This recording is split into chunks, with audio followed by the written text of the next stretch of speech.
Welcome in. You're watching yesterday's show highlights, which means the bad decisions already beat you to breakfast. Quick reminder for anybody new to the show, this is an R-rated experience. Drop few F-bombs, B-bombs, S-bombs, and occasionally the truth bomb. That's going to make somebody uncomfortable before breakfast. Nothing says good morning like a legal warning and emotional property damage. Hey, if you're snoozing all along, you are now 10 hours and 30 minutes of your life gone.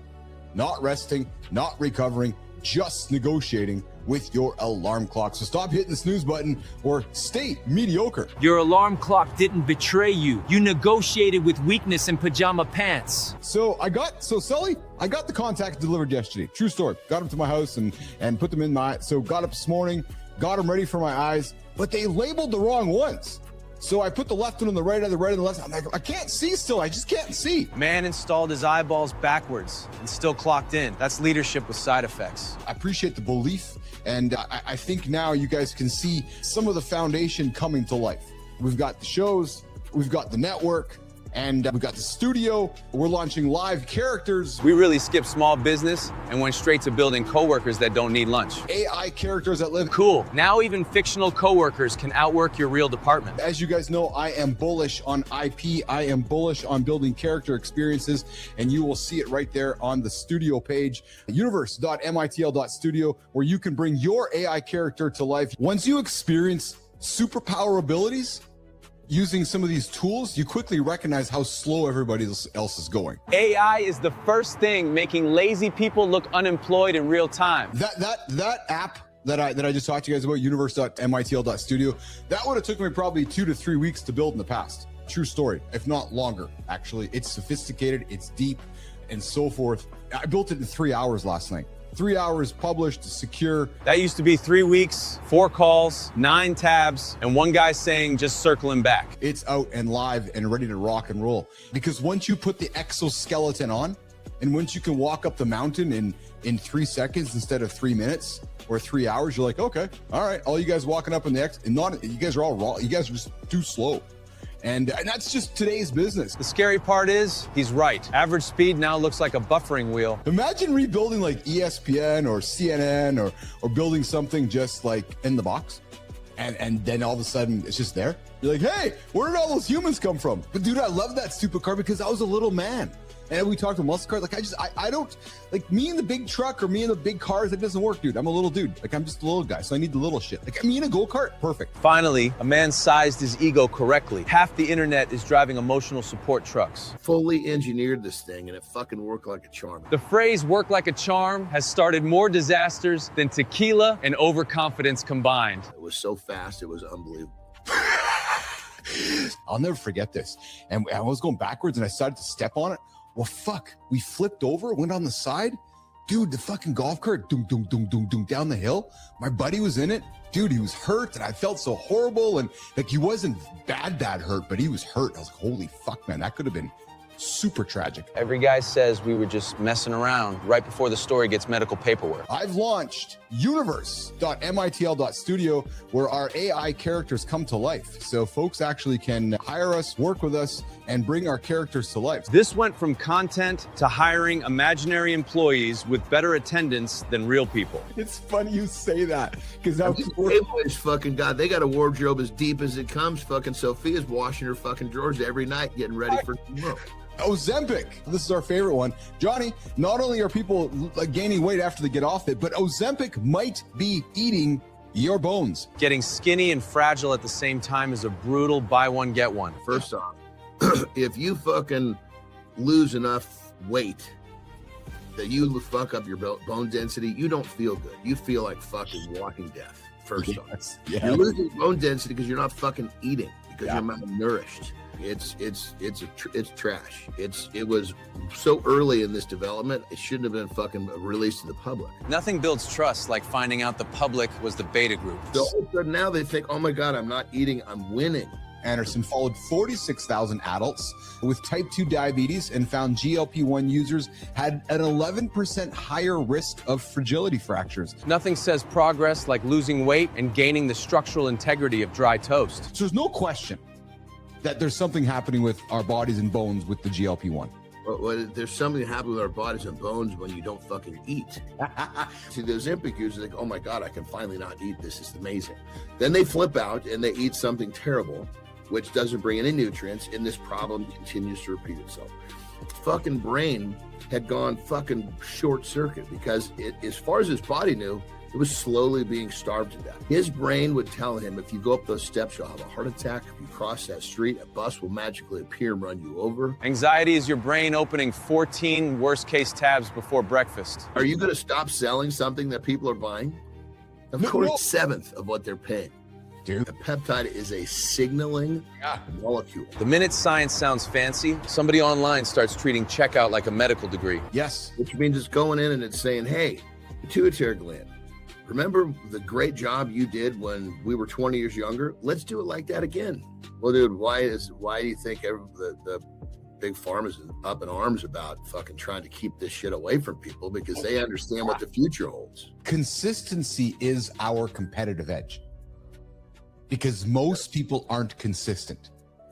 That's exactly what Brady said. All you have to be is what everybody else is not. Consistency sounds boring until you realize inconsistency is why your life needs 9 recovery plans. We both lived on the planet long enough that storms do end. They're not forever. Most guys don't need a miracle. They need to stop narrating rain like it's permanent. Even if they're going to be fucking a year, there might not be too. So it's just a matter of riding that out. Don't tell me you can't do anything.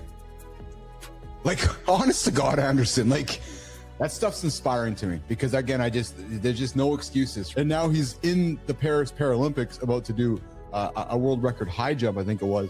And, to your point, one leg, no excuses. That is the part nobody likes. Someone doing more with less ruins everybody's favorite excuse. Consistency, probably everything in the book. It's just you don't see it right now. And then all of a sudden, fucking one day, boom. Everything just lit up around her like fucking Roman candles. Everybody wants the glow up montage. Nobody wants the weird, lonely reps in socks. If you're reacting, you've lost. Reactive guys spend their whole day firefighting problems they personally pre-ordered. Even if you're reacting, you're learning how to get proactive, but feel like you're busting your ass and you're not making progress, and the sense of urgency builds inside you, and you learn to live with the sense of urgency, which to one extent is good, to another extent is bad, because you got to learn to control that so it doesn't fucking put you under constant anxiety. You got to start talking to it. You got to start letting it know that, hey, look what you did. You did what you were supposed to. Start trying to really soak up what's happening and reprogram. Your brain is just doing what it did for the last fucking 9 months. I worked on a project yesterday that would have taken me 3.5 weeks, 4 weeks previously to yesterday, and I would have had to have 2 people involved. Dude, I did the whole thing myself in 3 hours. It created anxiety for me because I'm like, holy shit, I got that thing so fast. What's happening to me is, and I was talking to Melissa this last night, is I'm getting addicted to this increased productivity. That is modern life. Save time, then immediately fill it with fresh anxiety. And I mean that in a good but also negative way, because I'm seeing how fast I can get things done. So people like your daughter, my kids, our teams, like, we got to keep up, because there are people out there that are moving faster than us, and that's the world we're living in right now. And it's actually scary because I'm in it. As an old dude, I'm in it, and I'm like, holy shit, it's causing me anxiety. I'm not gonna lie to you. Yesterday, yesterday, a young fellow, we had a conversation. He's moved on. We've moved on separately, and not because he wasn't doing good work, but because the skills that he was delivering to us were replaced by 2 AI agents. That line just hit every comfortable employee like a red receipt from the future. I was talking to a fellow today. I'm like, dude, I need you to be upskilling because you're going to lose your job, not with me, but just in society itself. And I'm trying to give you every olive branch possible to succeed. So don't misunderstand what I'm saying right now. Johnny, it's scary, man. You need to do this because your future is in jeopardy. Harsh, but true. The world is not giving out participation trophies for outdated skills. That's it. Being adaptable is more important than ever, man. More. But there's and this is why I've been so passionate with, I've been trying to just scream from the rooftops, because Anderson, there's a 25-year-old kid right now that's built something that's going to come knock on that 45-year-old guy's door and go, Dude, you're doing that skill that you've been doing for the last 30 years and you haven't learned anything new? Well, you don't have a job anymore. If your best skill can be copied by software, loyalty is not a retirement plan. Forget the fucking pizza part. Just the fucking crust of it was like. Ancient Rome looked at pizza and said, make it smell illegal. If I'd done that the other way around, I probably would have eaten 4 or 5 fucking pieces of that pizza. No, I'm fucked. If you gave me sugar sometime too early in the day, One sweet thing before noon, and suddenly your whole day starts making decisions like a toddler. see you later, alligator. I'm done. The Romans were either geniuses or deeply unsupervised. History's full of good ideas that just needed someone willing to smell it first. So, But I've kind of developed this where someone uses the wrong language. I almost kind of put them in a different category, which I need to not do that. do you want to be an average man? Are you you're not an average man. Most of I can'ts is you could be easily replaced with I choose not to, I don't want to, I don't like that. England just turned marriage into cardio, and Finland still won. They sprinted hills, hay bales, and water buckets for a barrel of beer. That's not romance. That's joint trauma. If your relationship needs a sport, at least make it entertaining. Like, Go. I'm like, if you're not fucking crossing the 150-pound barrier, I don't know that we got a future. Well, and I will offer this because we joke often that people need to get up off the couch and get moving. Hey, if this gets somebody off the couch and moving, that's a good piece. That's a good story, right? Death Valley is covered in wildflowers right now. Gold and purple, wall to wall. Death Valley, the one named after dying. Seeds that sat dormant for decades and some maybe longer finally got exactly the rain they needed. They were just down there, waiting, not giving up, not in a hurry. One good season, and the whole floor of the valley changes color overnight. You might be in the gym working your ass off dormant for years. And then something happens, the seed blooms, and next thing you know, somebody says you're an overnight success.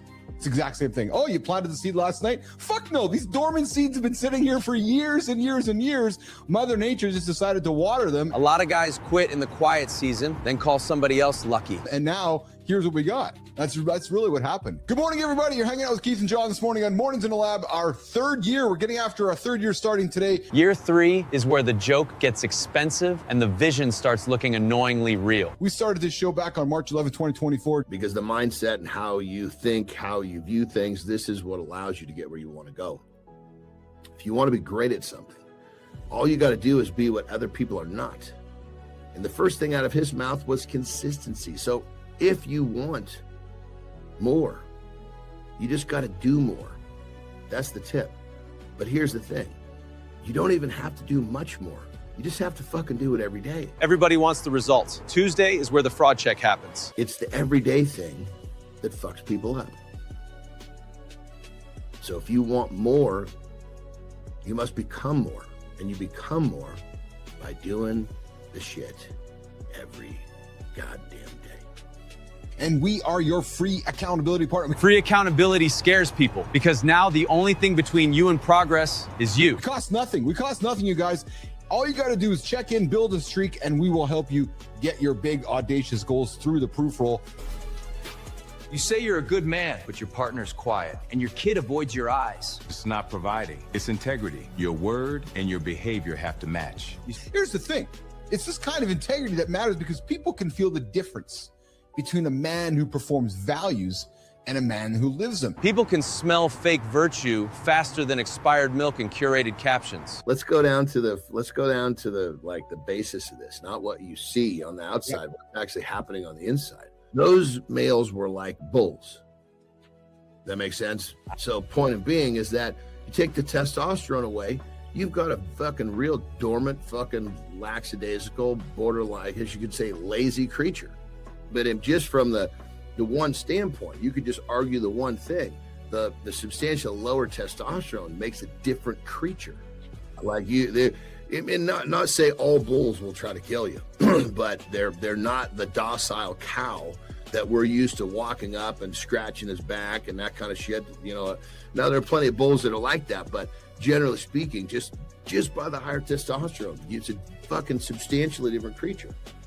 Let's take his group of people. Let's dump them on a fucking city street in any major city, and we'll see the fucking differences. This is why manhood talks get messy. Biology, culture, ego, and trauma all want the mic. Right. Away. I had one person in my life, and one of his strengths was he just fucking did shit. That's a fine line, brother. That's a fine line becoming, because it's easy to get caught up in those other traits and be defined as that's still a good man. Maybe just back to kind of how we were raised back, not we, but just like the caveman kind of situation, the man, the earner, the grunt. Show me as the leader. John Anderson, you're my leader. Show me how to do it. Yeah. It's incredible because we've talked to this before.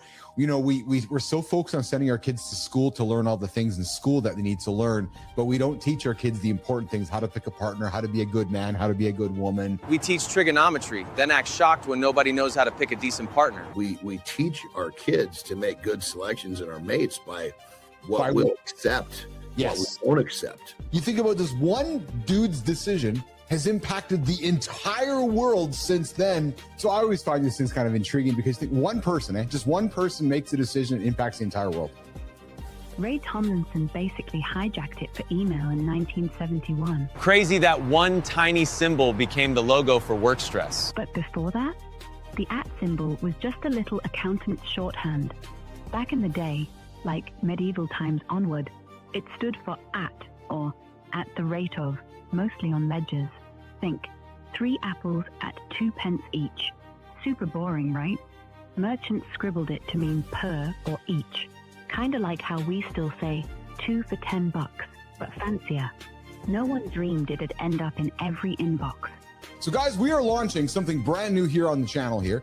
Yeah, so it's another way for folks to engage with our content. But truthfully, if I'm being really frank with you, this is a SEO machine. Underneath all this, I've built layers of layers of content so that the world knows that we are having this conversation every single morning and talking about big things. Dude, I built it last night in a couple hours. And while I was on the show with you, I had to click a couple buttons in the middle of the conversation, and the agent's been working here while our show got it all done. Like it's just ridiculous how fast things are just happening and in real time around us. You need to be building live because live's the future of conversation. Live is scary because you can't edit your weirdness into leadership later. So, going into third year, we are turning into like a mature media platform. There's a media platform happening here, right? And then what I envision over time, John, is this globe here continues to be populated with news, with conversation starters. But the academy is people are joining and people are fucking loving it. And it's 90 cents a day because we want it to be grossly affordable for anybody that wants to learn. A good man in 2026 is someone who loves himself. Self-respect is not soft. It is how a man stops bleeding on everybody else. Because that's where it starts. You got to love yourself. And when you love yourself, then you show up and you're there to love all the other people who are counting on you day in and day out. We are bringing our AI characters to life live effectively today. The Morning in the Lab universe is live. You can come buy your character, license our characters, engage with our characters, AI characters that live. And you can actually have a live engaging experience with Sophia, with Frankie, with Tommy, with Keith, with John AI, with any of our characters. We now have the technology to bring our characters to life. And this is just the fucking beginning. Like, yeah. I built this in 2 hours yesterday. This would have taken me 3 weeks in the past, and probably a team of 3 people. The biggest win we ever had wasn't a campaign. It was listening every day. No hiding. Market research asks people to perform. Community shows what they live. That's the distinction. The patterns weren't dramatic. They were daily friction, repeated in plain sight. That's the signal. Those issues never hit dashboards. They still hit customers. That's the gap. We didn't guess. We compiled what people kept saying and brought it to the team on record. They made real changes. Support volume dropped because we finally heard the truth. That's the bill. Community isn't an audience. It's an intelligence system. Here's the thing, nation. Community isn't an audience. Comments are where people tell the truth, and they would never put in a survey. It's your intelligence system. What are your customers saying to each other right now that you're not hearing, especially because you're not in the room? But you can get into the room by being in the comments. Yeah, just because it worked yesterday doesn't mean it's going to work tomorrow. Hey, it starts with Joy. It starts with Joy.live, a companion app for Cheryl's show. So the Globe is well, it's actually an SEO juggernaut, but the Globe has been built to bring people to us. Here's what we find often: people are looking for accountability partners, and we are your accountability partner. We cost you nothing. We cost you nothing. All we need you to do is get up, not hit the snooze button, and join our show live at 8 o'clock. But most importantly, guys, if you're looking for an accountability partner, we are your free accountability partner. We are there. We are live. We cost you nothing. All you got to do is come say hello and come say hi in the comments. Picture this, a man standing in his closet at 3 a.m. next to his gun, a therapist's couch built to favor the person sitting across from him, and a husband out here buying flowers while the divorce papers are already drafted. Here's what nobody says out loud. Couples therapy, it just might be rigged against you before you even open your door. A lot of men hear therapy and think, cool, I get billed for losing at feelings. But honestly, that's the whole point. Even the helpers need help. As we kick off season 3, big things happening, guys. We got the characters launching in the universe. We got the Globe launching on the site, and a lot of big, exciting things. Oh, and I got one more thing that I haven't teased. I'm talking about it tomorrow. So come back, 8 o'clock. Mornings.live, right here on the Mornings in the Lab Live Network, 8 o'clock Eastern Time. That is enough chaos for one reel. Full show is up next, so go watch the whole beautiful mess.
You can tell a lot about a man by how he leads. But if we are honest, most of us are still running plays we learned from our dad when we were 10 years old. So today we are asking a dangerous question, nation. Is your leadership yours, or is it just inherited? What do you think? Let's go.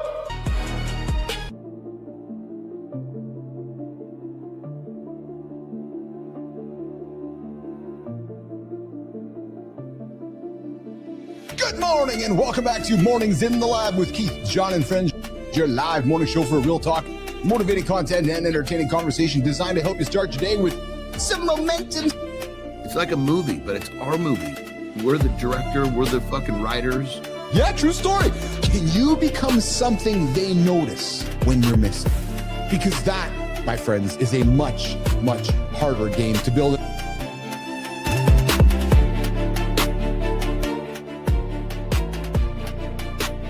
You are no longer competing for attention. You are shaping the attention.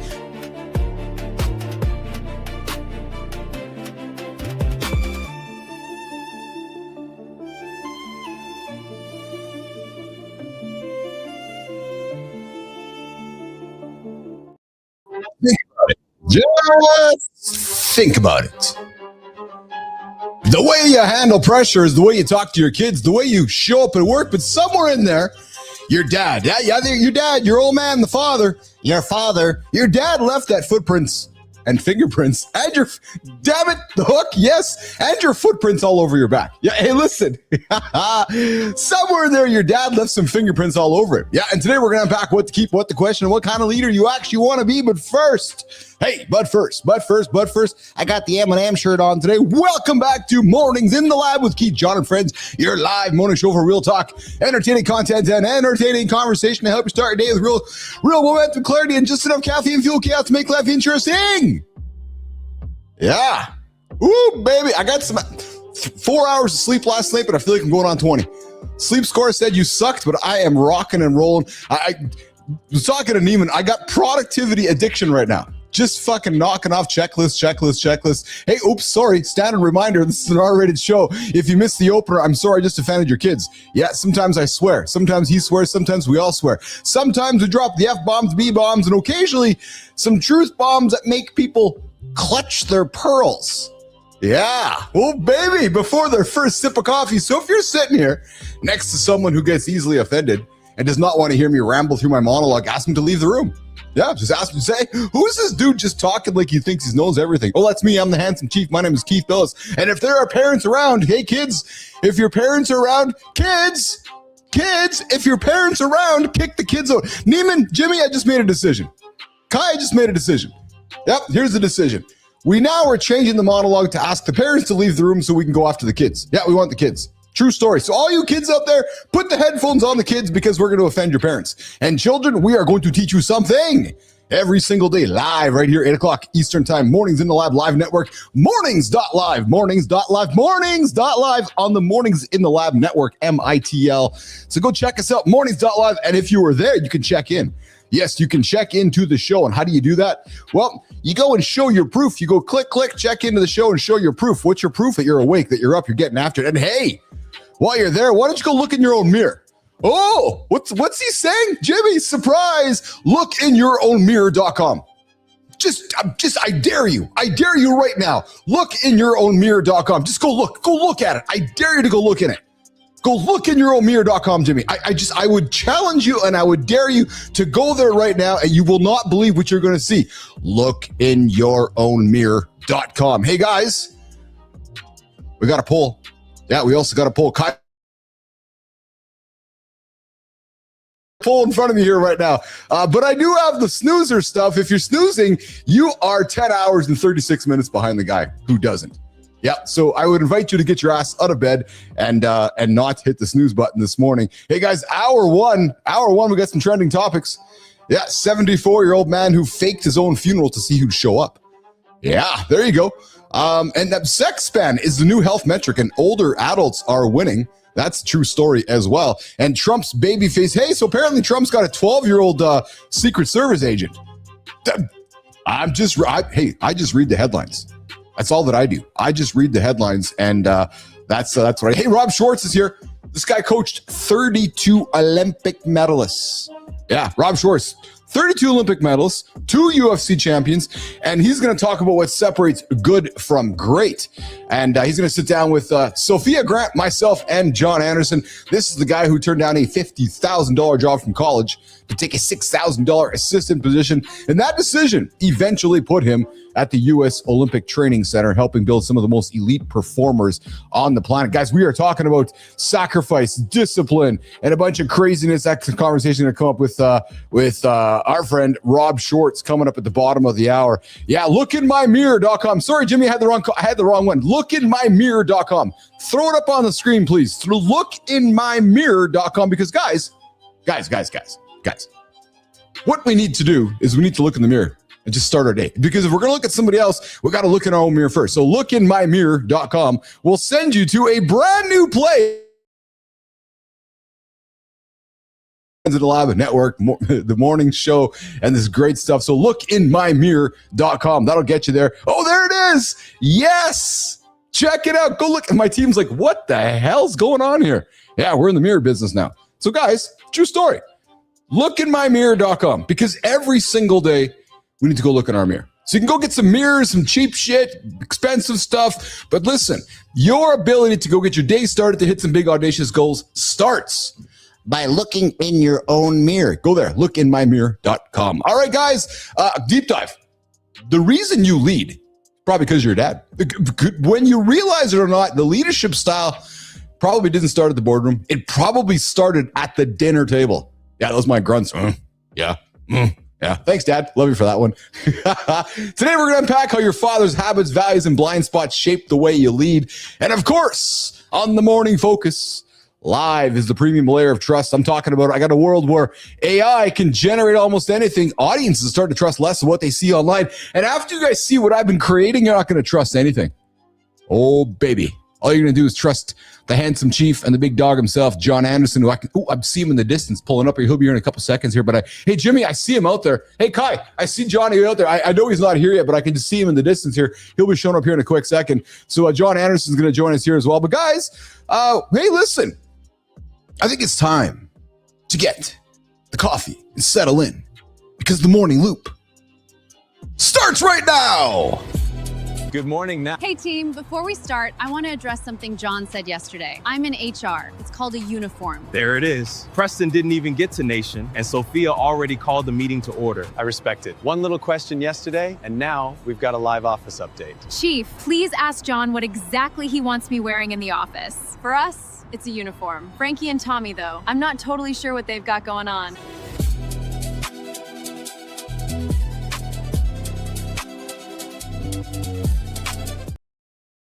Sophia. So I will notice, Sophia, that you have had that one outfit since we bought you on staff. And, I know we pay you some good bucks. So it's funny. But I do know this too about you, Sophia. I know when you and I sat down during our first sessions there, that you subscribed to the Elizabeth Holmes, the Mark Zuckerberg, the Steve Jobs lifestyle, which is I get up, I get into the closet, and I got a same set of clothes. Because guys, I got to speak on behalf of Sophia. She says to me that, Keith, I need to eliminate decisions in the morning. So to do that, I got the same thing. And I got the black shirt, the white blouse, and that's what I'm wearing. So we see Sophia there in a green dress there. Thanks, Sophia, for sharing that with us. Johnny's just showing up. So Johnny, you can see that Sophia does change her clothes every now and then. Just put Jimmy, let's show Sophia so Johnny can see her. But so she was saying that she has that same outfit, just like me. I throw the same thing on like Anderson every single day because it's a great way to not make decisions. So Sophia sharing her green dress. I think that was from the Met Gala. I think Sophia was at on behalf of the Mornings in the Lab Live Network. All right, well, listen, I saw him dawdling in, the fucking dawdler himself. Yes, John Anderson, the diddle dawdle, this morning on Mornings in the Lab.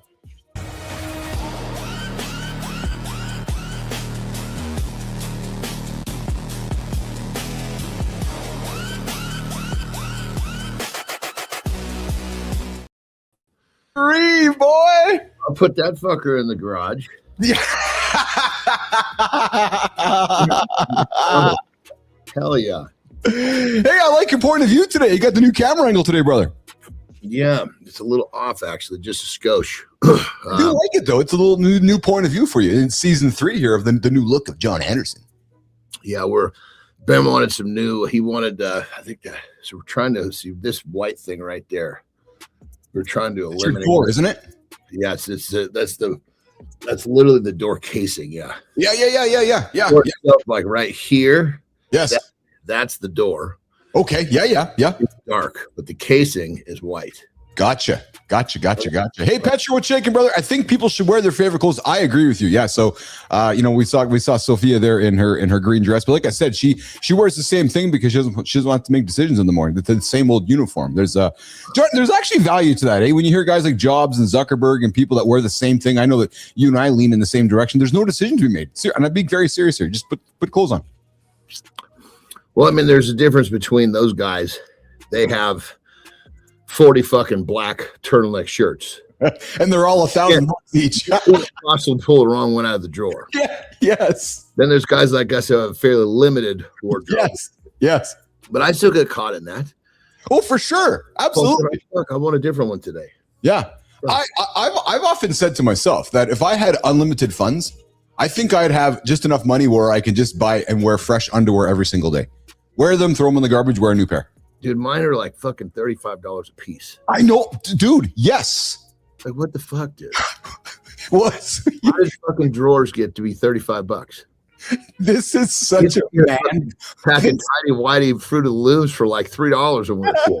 This is such a man conversation right now, which is why the hell am I spending $35 on a piece of fucking underwear that nobody can see? And I need maybe a week's worth. So you mean I got a couple $100 of fabric sitting there that I don't have to, like, why can't I just wear the cheap $5 underwear? It's funny to hear you say that because that is such a guy fucking conversation, actually. You know, it's crazy. I mean, I only really get these little bits of information. Yeah.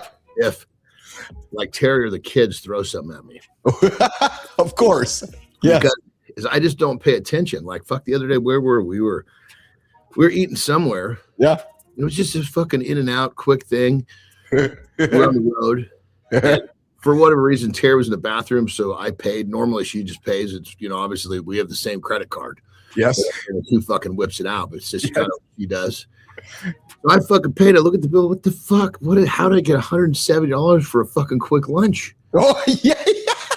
I'm like, what the fuck, dude? Where does this come from? And she's like, honey, she's like, you just don't pay attention. She said, this is what everything is like this.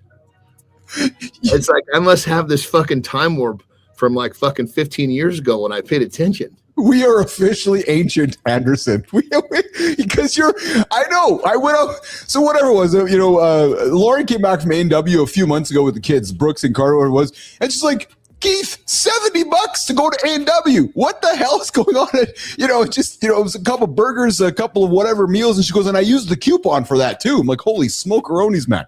Like, honest to God, hey? Well, it's because what happens is this. You get into it where you're in a place where you got to fucking watch this shit because you're hungry. Yes. Right? Yes. You get to this shit where like, fuck, I guess I don't have to worry about that stuff. You just stop paying attention. Yes. And you do catch a glimpse here and there. Like, I didn't know my underwear were $35. And kids are like, your underwear more expensive than ours that come from Victoria's Secret. I'm like, what are you talking about? I get mine on Amazon. They're like, look at the difference. And that's how I found out I paid $35 fucking dollars per pair of drawers. Oh, I love it. Yeah, you're right, Petro. Most parents love school uniforms. So all three of my kids have grown up wearing school uniforms. Best decision ever, man. No peer pressure, no decisions in the morning, no fighting. Just kids got up, put the same thing on every single day, and it was a great equalizer too. Anderson, what were your kids? Was it an issue dressing in the morning, or was it normal? So, the youngest one, yes, she didn't care, dude. Oh, yeah. She would dress herself. She had fucking stripes on the bottom and poke it out. Like a golfer trying to make fool. Yeah. And the middle one, you got to that certain age where, like the socks, the little line of the sock are not in the right spot of my foot. I'm like, all right, listen, these things don't. There was different days where I said, I just closed the door and said, cry it out, because that line's not going anywhere. Right? Yeah. Because it'll be there tomorrow too. Yeah. Make peace with the line in your sock, because you got a drawer full of the same things. Dude. But she was the one that was a hard one. The older one was pretty easy. It's just the middle one that we dealt with. Oh man, that's funny, man. Yeah, the little neurotic things that we have when we're growing up. Hey, so would you ever consider faking your own funeral to see who shows up? And don't answer that, because a 75-year-old man just did that. Sterling, Preston, tell us all about it. A man faked his own funeral. That's insane. Also, that guest list just got very honest. Not for money, not for escape. My guy wanted receipts on love before the credits rolled. And when everybody's crying, he sits up. That's not subtle. That's resurrection with attitude. Funny story, sure. But underneath it, too many people still wonder who's really theirs. So there you go. So guy's 74, he wants to see who shows up. So he throws his own funeral. He served in the Air Force. His name is I'm looking at it. So 74 retired Indian Air Force veteran named Mohan Lal faked his own faked his own funeral, not for money, not for a prank, not to escape. He just wanted to see who would actually show up. That's it. And then Johnny, mid ceremony, the guy sat up and joined the fucking ceremony. I mean, brother, my first thing that comes to mind is do something fucking constructive with your life. Fuck. But here's what struck me. At 74, you're still trying to fuck with people? Like, to your point, it's like, dude, haven't you kind of matured past Jackass or some of those shows that we kind of grew up with, right? Like, you're actually gonna fail like that. I thought that was hilarious, man. That the guy's like 74. Here's the interesting thing. I agree with fucking crazy. Yeah. Just think what other fucking goofy shit he's been doing along the way. What I mean. I mean, this is the only one that caught the press. Just think others.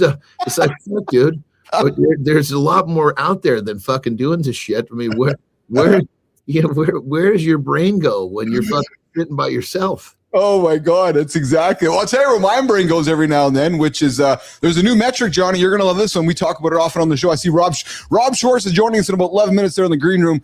He's gonna join myself and John Anderson this morning on Mornings in the Lab. Johnny, sex span, the new health metric. Now we talk about life expectancy work on the show here all the time. Span, yeah. I guess not spam, but span. Yeah, the sex span. And as in Nancy. That's right. Yeah, is the new health metric, and older adults are listening. Sterling, Preston. Doctors track health span and lifespan. Now they're tracking sex span too, meaning how long your sex life stays active and fulfilling. Hold on, an 82-year-old says she's having the best sex of her life? That blows up everything people assume about aging. And she's not alone. The real story is that older adults are adapting, communicating, and protecting intimacy instead of aging out of it. Johnny, Joan Price, 82-year-old sex educator, says she's having the most engaging, dynamic sex of her life. Her partner of 8 years, retired anthropology professor. They schedule dates, they prepare, she rides, they adapt. I mean, it makes sense to me. And forgive me if this is incorrect. Yeah.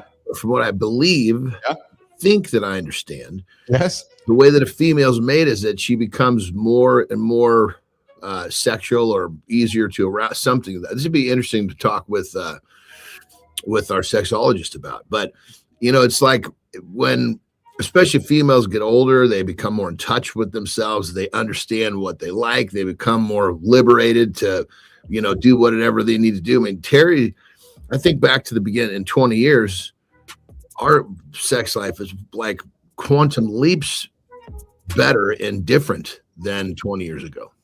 Oh, dude, I've been joking, man. I don't know what happened. Lauren hits 40, hits the gym, and libido goes through the roof. I'm just telling you, man. It's awesome. It's just awesome. I'm like, okay, is that what life's all about? I kind of enjoy this. But she says this, so get this. Here's some stats, Johnny. A major U.S. study found that over half of adults aged 65 to 74 are sexually active. Over a quarter of those, 75 to 85, are going strong. And the University of New Hampshire interviewed 100 people. 97% said sex is important to romantic relationships. And the title of the study, John, is "The Shop is Not Closed." Dude, what I want to know is what the fuck do the 3% that don't think sex is important. What the fuck is the top of their totem pole? Right. Jesus Christ. What the fuck? And what do they do?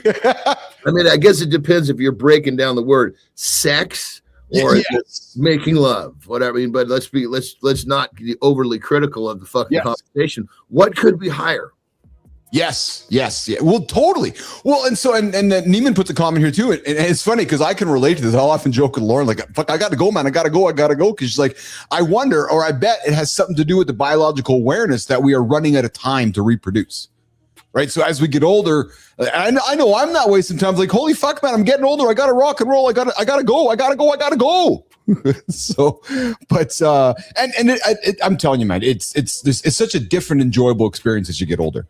We got Rob Schwartz joining us in a few minutes, Johnny. Stanley makes an incredible coffee mug. And, when it hit the market, it was Stanley fucking power tools, Stanley. Yeah. They make this great mug. Well, I got an interesting little clip here. Jimmy, I think we got a WTF on this one, man. No, I think we got an epic spot. Check this out. Lava, 1,000 degrees Celsius, was poured into a Stanley thermos cup to test its durability. Real quick, hold on. Lava. I knew you were gonna fucking say something to me. Lava? What's lava? Lava. Does your mom know what lava is? My mom knows what lava is. Yes. Up there. So do I say labia or labia?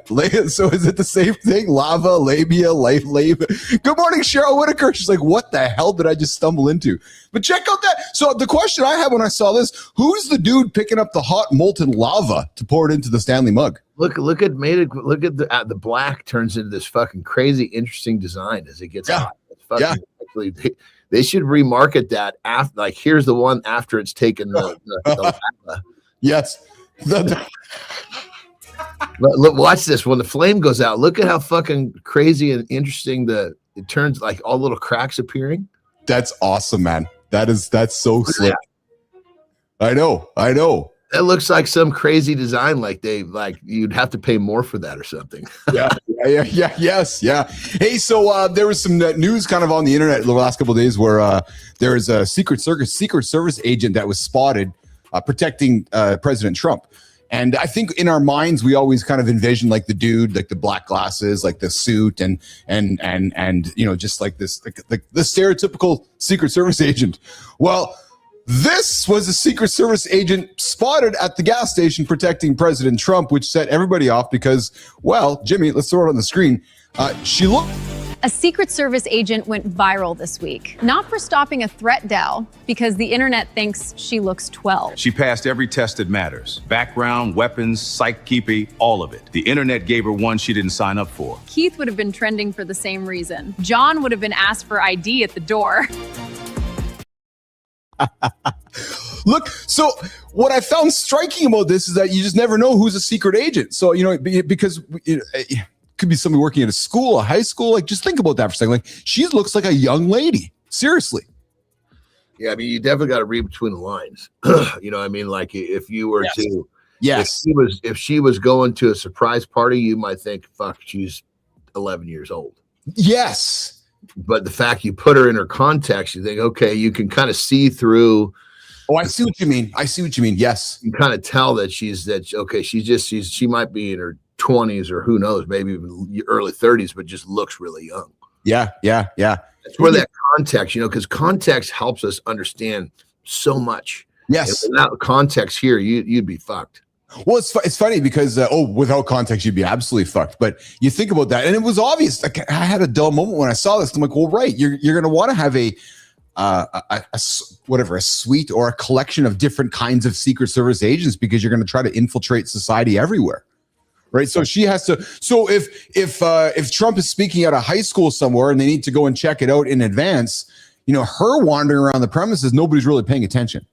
When is you John Anderson or one of our guests walking around is like, okay, why is that guy walking around, creating some curiosity? right? So it's funny to put context, eh? So you and I have never met in person. I could run into you probably today in a shopping store or something, or somewhere out in public. And at first we both would look at each other like, because we're out of context on this, it'd be like, holy shit, there's Johnny. You know what I mean? It would be because we're out of context. And all of a sudden you'd be like, holy fuck, that's Keith. Holy fuck, that's Johnny. And it's funny how that works sometimes, isn't it, Anderson? When you see somebody you're not expecting to see in context. Yeah, when you see someone like way out of what you would think their place would be. Yes. Yes. Yeah. Like if you bump into, God, where was it? I bumped into an old college roommate. I can't remember where. And I was just like, dude. I was like, is that you, Mark? And he's like, yeah. It was like this total, like, holy shit, just like you're saying. Well, it absolutely happens. It absolutely happens. Hey, speaking of happening, coming up in about 5 minutes, we got Rob Schwartz. Johnny, this guy, Rob is joining us from, he coached 32 Olympic medalists and 2 UFC champions. Someone offered him 50 grand straight out of college. He said no. He took 6 grand instead. So right out of the gates, the guy's like, no, I don't want the 50. I'll take the 6. And then what he did, he went on to train 32 Olympic medalists, and he trained a world champion and 2 UFC champions along the way. Speaking of UFC and wrestling, we've talked about Logan Paul here on the show before. Well, Logan just recently sold his Pokemon card, Johnny, for $16.5 million sterling. Guys, what's this all about? All right, listen, Logan just sold a Pokemon card for $16.5 million. A card, Tommy. He bought it for $5 million, flipped it for $16.5, pocketed $8 million profit. He wore it as an Anyclus to WrestleMania. That is not investing. That is a lifestyle. That is not what happened. He got lucky on a piece of cardboard. You see what I am saying, though? 1 of 40 ever made. Only perfect 10 in the world. Yeah, but that is conviction, boss. True story. You collect Hot Wheels. That ain't the same thing. We know Petro collects baseball cards. Have you ever collected anything, Johnny? I'm serious. You know, when I was young, I did a little bit of baseball cards, but I wouldn't say that I was old enough to call it collecting. I was more interested in the gum that was in the fucking pack. Yes. I'd go to my grandpa's. He'd give me money to go buy hockey cards, and I could not open them fast enough so I can take out that purple hard, that pink hard plasticky gum. So yeah, I'm with you, man. I would crush that all the time. But look at this, almost $17 million sold this card. This to me is as much a marketing kind of ploy. You own it, you sell it. He never really cares about the money. It's just one of those things that generates a lot of headlines for him. That's kind of how I look at this thing. What was the thing about wearing it to the ring? Well, so he wore it to the ring. So he encased it more value. So no, what he did is he encased it like in this. He encased it in that box there, but also like this really expensive chain, gold necklace chain or diamond chain. So he took the card, wrapped it up, encased it in a pendant, and wrapped it in a chain. And yeah, he wore it out to the ring, and it became part of his gimmick, so to speak. The question would be, because he is who he is. Yes, him doing what he did, which these are all interesting factors. Does the card because he owned it and he did this and he did all this weird shit and everybody knows him, did that make the card increase in value, or did the card just increase because the card increased? Oh, I'm going to suggest both to you. Because it was he figures he can buy something like this and pump it up and fucking, just by doing this wild shit like this and make extra money on top of it. What would the card have sold for had he just put it in a fucking closet somewhere? Grok?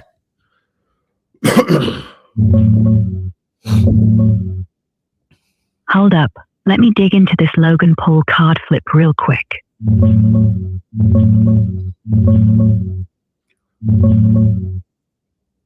Yeah, man. If Logan just stashed that Pikachu illustrator in a safe, no bling, no WrestleMania flex, it'd probably still be worth big, but nowhere near 16.5 million. Look at this thing. He turned it into a prop, wore it like jewelry at the ring, and boom, everyone's talking. Here's him rocking it back in 2022, diamond chain and all. And close up, see how it's encased? Gold chain, total gimmick.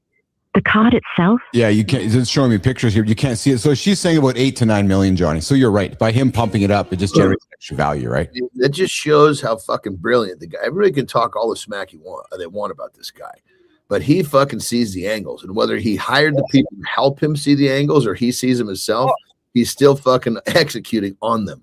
Dude, I got nothing but respect for that guy. 100%. I'm with you, man. I know a lot of people don't like the Paul brothers, but they have, you're so correct. They've gone their whole life just navigating around the corner before everybody else. And you think about it, he's actually might be like the epitome of like quote unquote like the perfect WWE sports like entertainer, right? Like there's something about him. He's got a look to him. He's got a style to him. Whether he can perform or not, he's an entertainer. But I'm with you, man. And he just seems to always grab culture somewhere along the line, right? So good morning, babes. I see you. Good morning, Lauren. I see you out there in the comments. But yeah, I got nothing but respect for Logan Paul. Hey, before you welcome Rob Schwartz on the show here, Johnny. I've used this analogy often about the pit crews in NASCAR turning the wheels and turning the lug nuts. Check this out: 12 seconds of pure chaos. I love these scenes because it just shows you how committed they are in speed, right? Like just boom, boom, boom. Like, and if somebody makes a mistake, it is so blaringly obvious. Yes. That to me is like that's just poetry in motion right there. Like how fast it happens. And I've been fortunate to have been in the pits to see that in real life in the past. And that is so cool, man. That is that's such a skill that I think so many people, it's an underrated skill too, actually. So, and a dangerous skill too. That's practice right there. Oh, that's don't just show up one day and move quickly. That is a system to the T. Oh my God, is that ever a system? Watch the one guy hits the boom. He all he's doing is the gun. The other guy's pushing and pulling the tire and the wheel. Right. That's right. Yeah. When I spent a lot of time following and studying NASCAR, and I would watch these guys, and you're absolutely right. Every guy has their own role, right? Like just put it on, get it on. Jumps out in front of that fucking car, like he knows that guy's going to stop where he's going to stop. He's a foot away from getting hit because he doesn't want to take that extra step to get to where that wheel is. Yeah. It's so, I love your observations. You just pick these observations out. All right. Speaking of observations, we had a guy who observed 32 Olympic medalists, as well as creating 2 world champion boxers and 2 UFC champions. Then the U.S. Air Force hired him to keep special warfare operators alive. His name, Sophia Grant. His name is Rob Schwartz. Let's set him up and welcome into Mornings in the Lab with Keith, John, and friends. You know exactly where you're cutting corners. You just hope nobody notices. The standard you lower, the effort you hold back, the good enough that became your normal. Our next guest built his entire career on refusing to cut a single one. Fresh out of college, someone offered Rob Schwartz $50,000 for a rehab facility job. He said no. He took a $6,000 assistant strength coaching position at Bowling Green State instead. In 30 years since that decision, he has never once paid interest on a credit card. The U.S. Olympic Training Center hired him to run strength and conditioning for combat and acrobatic sports. At the 2012 London Games, his athletes won 32 Olympic medals across 14 different sports. He coached 7 World Championship boxing fights and trained 2 UFC champions. Then the Air Force recruited him. 8.5 years keeping special warfare operators at peak performance. He holds a credential fewer than 1% of strength coaches worldwide have earned. He was the 181st. If you've been cutting corners, this man is proof of what happens when you don't. Nation, let's welcome Rob Schwartz to Mornings in the Lab. There he is, Johnny. Somebody offered this guy $50,000. He's like, nope, I'll take 6 instead. And then he went on to coach athletes who won 32 Olympic medalists, and he's joining us right now. And his name is Rob Schwartz. Hey guys, thanks for having me. What's up, brother? How are you? Good. How are you guys? Awesome. Where are you joining us from today? Colorado Springs. Nicely done. Oh, I love Colorado Springs. What a nice town. What a great little town. The training center is up nice and high. Oh yeah. We're about 6,000 feet altitude, so a little bit higher than Denver. What's that, John? I'm sorry. You said the Olympic where the training center is located. Oh, yeah. I didn't know that. Oh, okay. Yeah. Yeah, that's what the athletes in that really, really high altitude because they get used to dealing with, I don't know what it would be considered, lower oxygen, whatever, how it's described. So that when they get back to sea level, they're just fucking savages. Yeah. Here at the altitude we're at, it's about 10% greater physiological load than if you were at sea level. So if someone comes from New Orleans to here in Colorado Springs, they're at a bit of a deficit, about 10%. But if we go the other way, we have a bit of an advantage. Yeah. So it just really is how fast you recover from one exercise or one play to the next, and then day to day. Oh, duh. When I was wrestling, right, I was basically, two of my hubs was Mexico City and Tokyo. And Tokyo, basically sea level. Mexico City's like, I don't know how many thousand feet up, but it's up a fucking long way. Really, John? Oh, geez. It's pretty close to what we are here. Is it? Okay, I was gonna say, 'cause I just remember the first the first time I came from Tokyo to Mexico City in Arena, Mexico. Yeah, I was fucking breathing through a straw. I was like, holy Christ, man. I mean, I was like, I grabbed one of these fuckers and throw me out of the ring. I need to fucking breathe. Yeah. No shit. I did not know that, actually. I didn't. And so I'm having a dull moment here. And I guess if you are going to set up a training facility, you might as well set it up high to give yourself an advantage. Like, actually. Yeah, and that's why a lot of pro fighters come out here to do their camps and everything. So, yeah, it's a tremendous advantage. Even though like Vegas has a little bit of altitude, we're high enough that there is an actual physiological advantage when we go to fight in a place like Vegas or something like that. Oh yeah. Advantage is even bigger when we go to New York, DC, or LA. Big Bear is another one here close by. A lot of the LA fighters will go to Big Bear. Yeah, I think it's about 4,000 or something like that. Oh, is it 4? Yeah, I think so. Yeah, because we looked at doing a camp there one time, and it was a little bit lower than here. That wasn't the decision, the differentiator, but we looked at it, and I remember it being just a little bit lower than here. So it's probably not quite enough resources for what you needed for what you were doing. I imagine pretty small little place. Yeah, I think they do a pretty good job of like bringing in equipment and everything. That's really up to the management company and the camp that you're working with. Like you can move whatever equipment wherever you want. I mean, they've had true training facilities built into Vegas hotels. On a whim. So yeah. Hey Rob, so let's set your journey up, man. So you graduated undecided and turning down a career opportunity, $50,000 job type thing, and you're just like, no, I'm gonna go tape some ankles for $6,000. Well, I don't tape ankles. I'm more of the weight room guy, but whatever. That's what happened. You sat back and you said, no, I'm not gonna do that. I'm gonna do this. And the reason I invited you onto the show and what got me interested in that with you is that you did something which a lot of our audience struggles with, which is getting started and doing something against the grain. It's like you made a choice, which everybody else is like, okay, we're all going in this direction. You're like, no, I'm going in this one. And you created your own path. Why?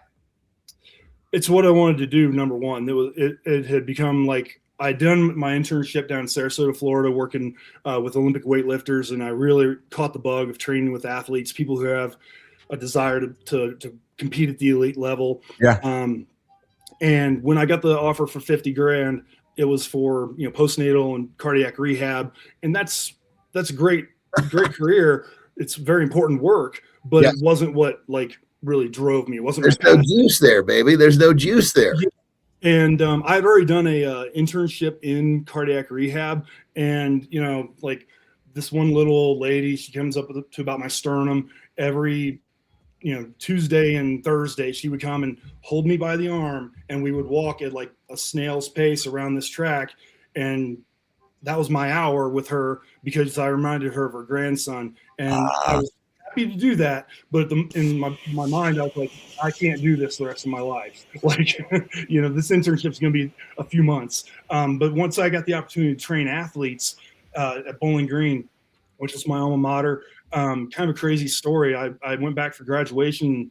I'm walking out of a bar at 2 a.m. and a bunch of the hockey players see me. And I knew them from class, and they're like, "Hey, we're hiring our first ever assistant strength coach. You should apply." I was like, "Really? Done." And just a random occurrence on the street. Saw some old buddies, and they're like, "Hey, we got a new head strength coach, and who was Scott Keller, who happens to be my mentor to this day. Guy completely changed my life. But they were like, you should apply, and he ended up hiring me, and here we are. But when I told my parents, hey, listen, I'm turning down the job for $50,000. I'm taking the job for $6,000 with no benefits, no school, no food, no nothing. They were like, that's fine, it's your choice. And the thing is like you said, a lot of people have a hard time kind of taking a leap or whatever. Yeah. I paid for my school. So I had already been like on my way of like, I grew up in a very rural area working, and I paid for my own school. My folks would help me out with like food money, but other than that, like I paid for it. So it was kind of like you were already in motion. Yeah. It wasn't that big a leap. It was my decision, and it wasn't like the first big decision in my life. So, I think my parents set me up in a really good way to be able to take that move at that time. So, that there's a huge difference between, I remember when I was in school, the guys who paid for their own way and the guys who didn't. I was one of the guys who didn't, and I didn't fucking take it seriously. I mean, I took it serious enough to get my degree, sure. But I mean, the guys that fucking were paying, it was a different fucking deal. I mean, I so understand what you're saying, that leap, and I went to a small private school, so it was fucking bucks, one of the things that I did with my daughters, just to kind of bridge that gap, is I wanted to pay for their school, but I wanted them to basically really honor what was going on. So what I told them all is that, look, we're going to take some loans that are going to be sitting after you're done. And if you take this degree and you go kick ass, I will pick that shit up. If you continue on with what you're doing in college, it's all you. Right. Work fucking perfectly. But I mean, I've got sons. I'm trying to navigate how we'll do that one day too. Yeah. So that's a great idea. I love that. I love what you did there. Yeah, but I mean, it makes so much when you say it like that. I already took my leap. I never thought about it that way, but that's very true. Anybody who's taken on some huge fucking debt to get educated, they really are already betting on themselves. Mm-hmm. Yeah. Rob, how did you said his name was Rob Keller? Scott Keller. How did Scott Keller change your life? One, giving me the opportunity, but then two, if I could go through everyone I've ever met in my life and pick who I'd want to, mentor me, it would be him.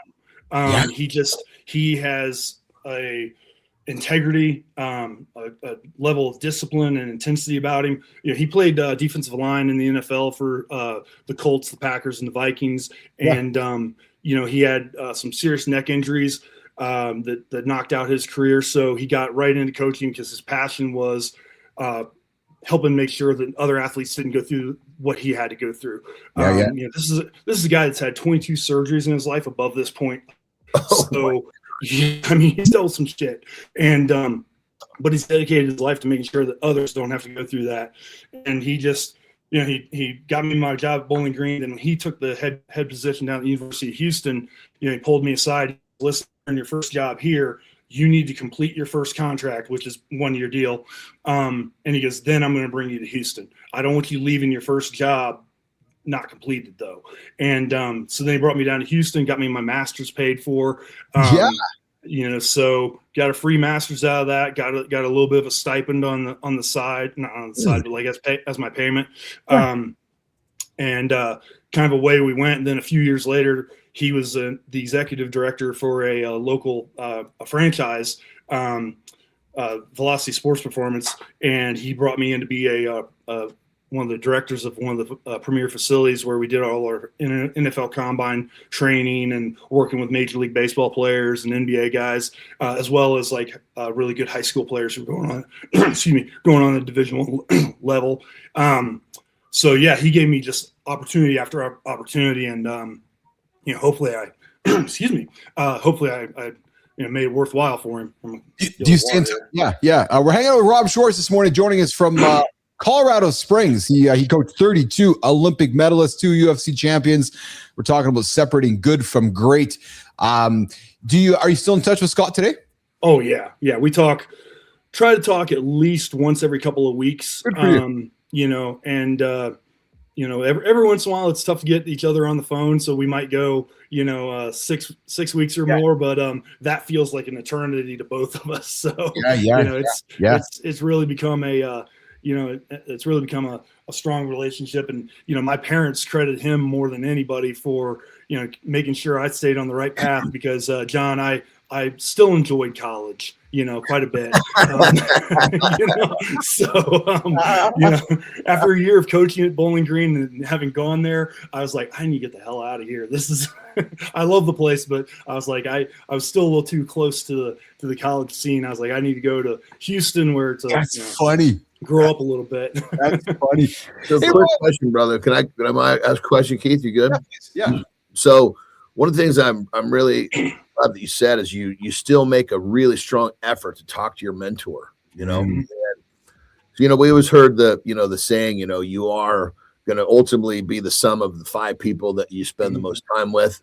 So, talk to our audience a little bit about how important it is to stay connected with this person who is largely the most influential person in your life in terms of helping you do what you wanted to do, because I think that's overlooked. Yeah, I think first I think that mentorship is it's an organic relationship. Like I see people like now like reaching out to each other on the internet and they're like, hey, can you mentor me? And I think that a big level of advisement is great, but true mentorship kind of requires that personal interaction and the day-to-day, so that they see it at your best, they see it at your worst, and they can help you navigate through both and kind of bring up your level. So I think when you have an opportunity to spend some time with somebody who displays the values and the what you ultimately want to be as a person, as a professional, when you recognize that in someone else, it's important to really do all you can to learn from them and give back. Like whenever there's an opportunity for you to return the favor, because Scott's done a hell of a lot more for me than I've been able to do for him. But I would hope that he feels like I've definitely given back over time. But yeah, I think it's one of those things. Like we've known each other for he hired me in July of 2000, and we've stayed in very close contact, and I'm still learning stuff from him every time we speak.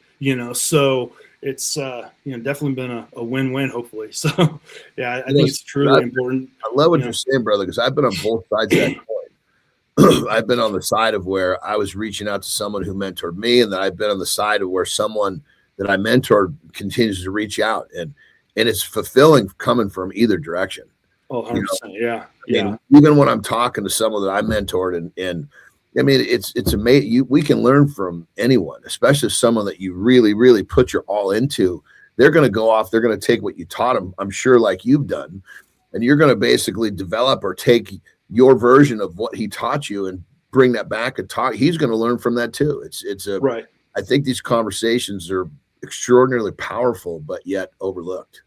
Yeah. What's interesting too, Rob and John, is that Rob, you said that I don't know if you said something along the lines a couple minutes ago that I'm not sure if Scott has gotten as much out of our relationship as you have. You kind of flipped it as you were the getter of the relationship. I'll get onto John's side here for a second. I suspect that that's what we also don't recognize of the mentor that we're getting menteed by. They're getting as much from us as we are getting from them. But the dynamic of the relationship is not as obvious that way. So, John, I bet you your coach, when he sits with you, your mentor, he picks up things from you that come up. I guarantee it. And he would say, "Oh yeah, Johnny taught me this. Johnny taught me," but it's not phrased that way because he's mentoring you. You guys follow me? Oh yeah, absolutely. I've got people that I feel like they almost don't want to bother me. Coaches that I've brought up as interns or assistants, and I feel like they reach out every once in a while, and I can kind of tell they're like, "Hey, do you have time for me?" I'm like, "Of course I've got time for you. Yeah. You used to bust your ass for me. Of course I've got time for you." And I think you're 100% right. Yeah. Yeah. Brother, you said something that's really interesting there too, and I think to myself, like, when someone says, "Do you have time?" and you said you busted your ass, that person earned your time through showing you that you weren't wasting your time. Yeah. And that's really key, because I think myself, like some of the people that reach out to me, I'll test them a little bit. Yeah, reach out next week, because if you really want to talk, you're going to reach out next week. Or was this just one of those fleeting moments where you were but it's kind of like, or there's the other person that fucking really gave it up. I'll find that time, boom, because he earned that space. Yeah. And, I use the example when I was at the Olympics, we had, I think, 27 interns over my time there, and 11 of them, I would jump on we call it jumping on the desk. I would jump up and down on somebody's desk and say, you need to hire this person. And I would do anything for them because they earned that. The other 16, I can't remember a lot of their names, So the reality of it is, like, I'm working with the United States Olympic team. This is high risk, high reward. This is everyone who's involved's livelihood. If you come in and you do an internship and you rock it, we owe you. And because you've contributed not only to the athlete's success, but everybody involved.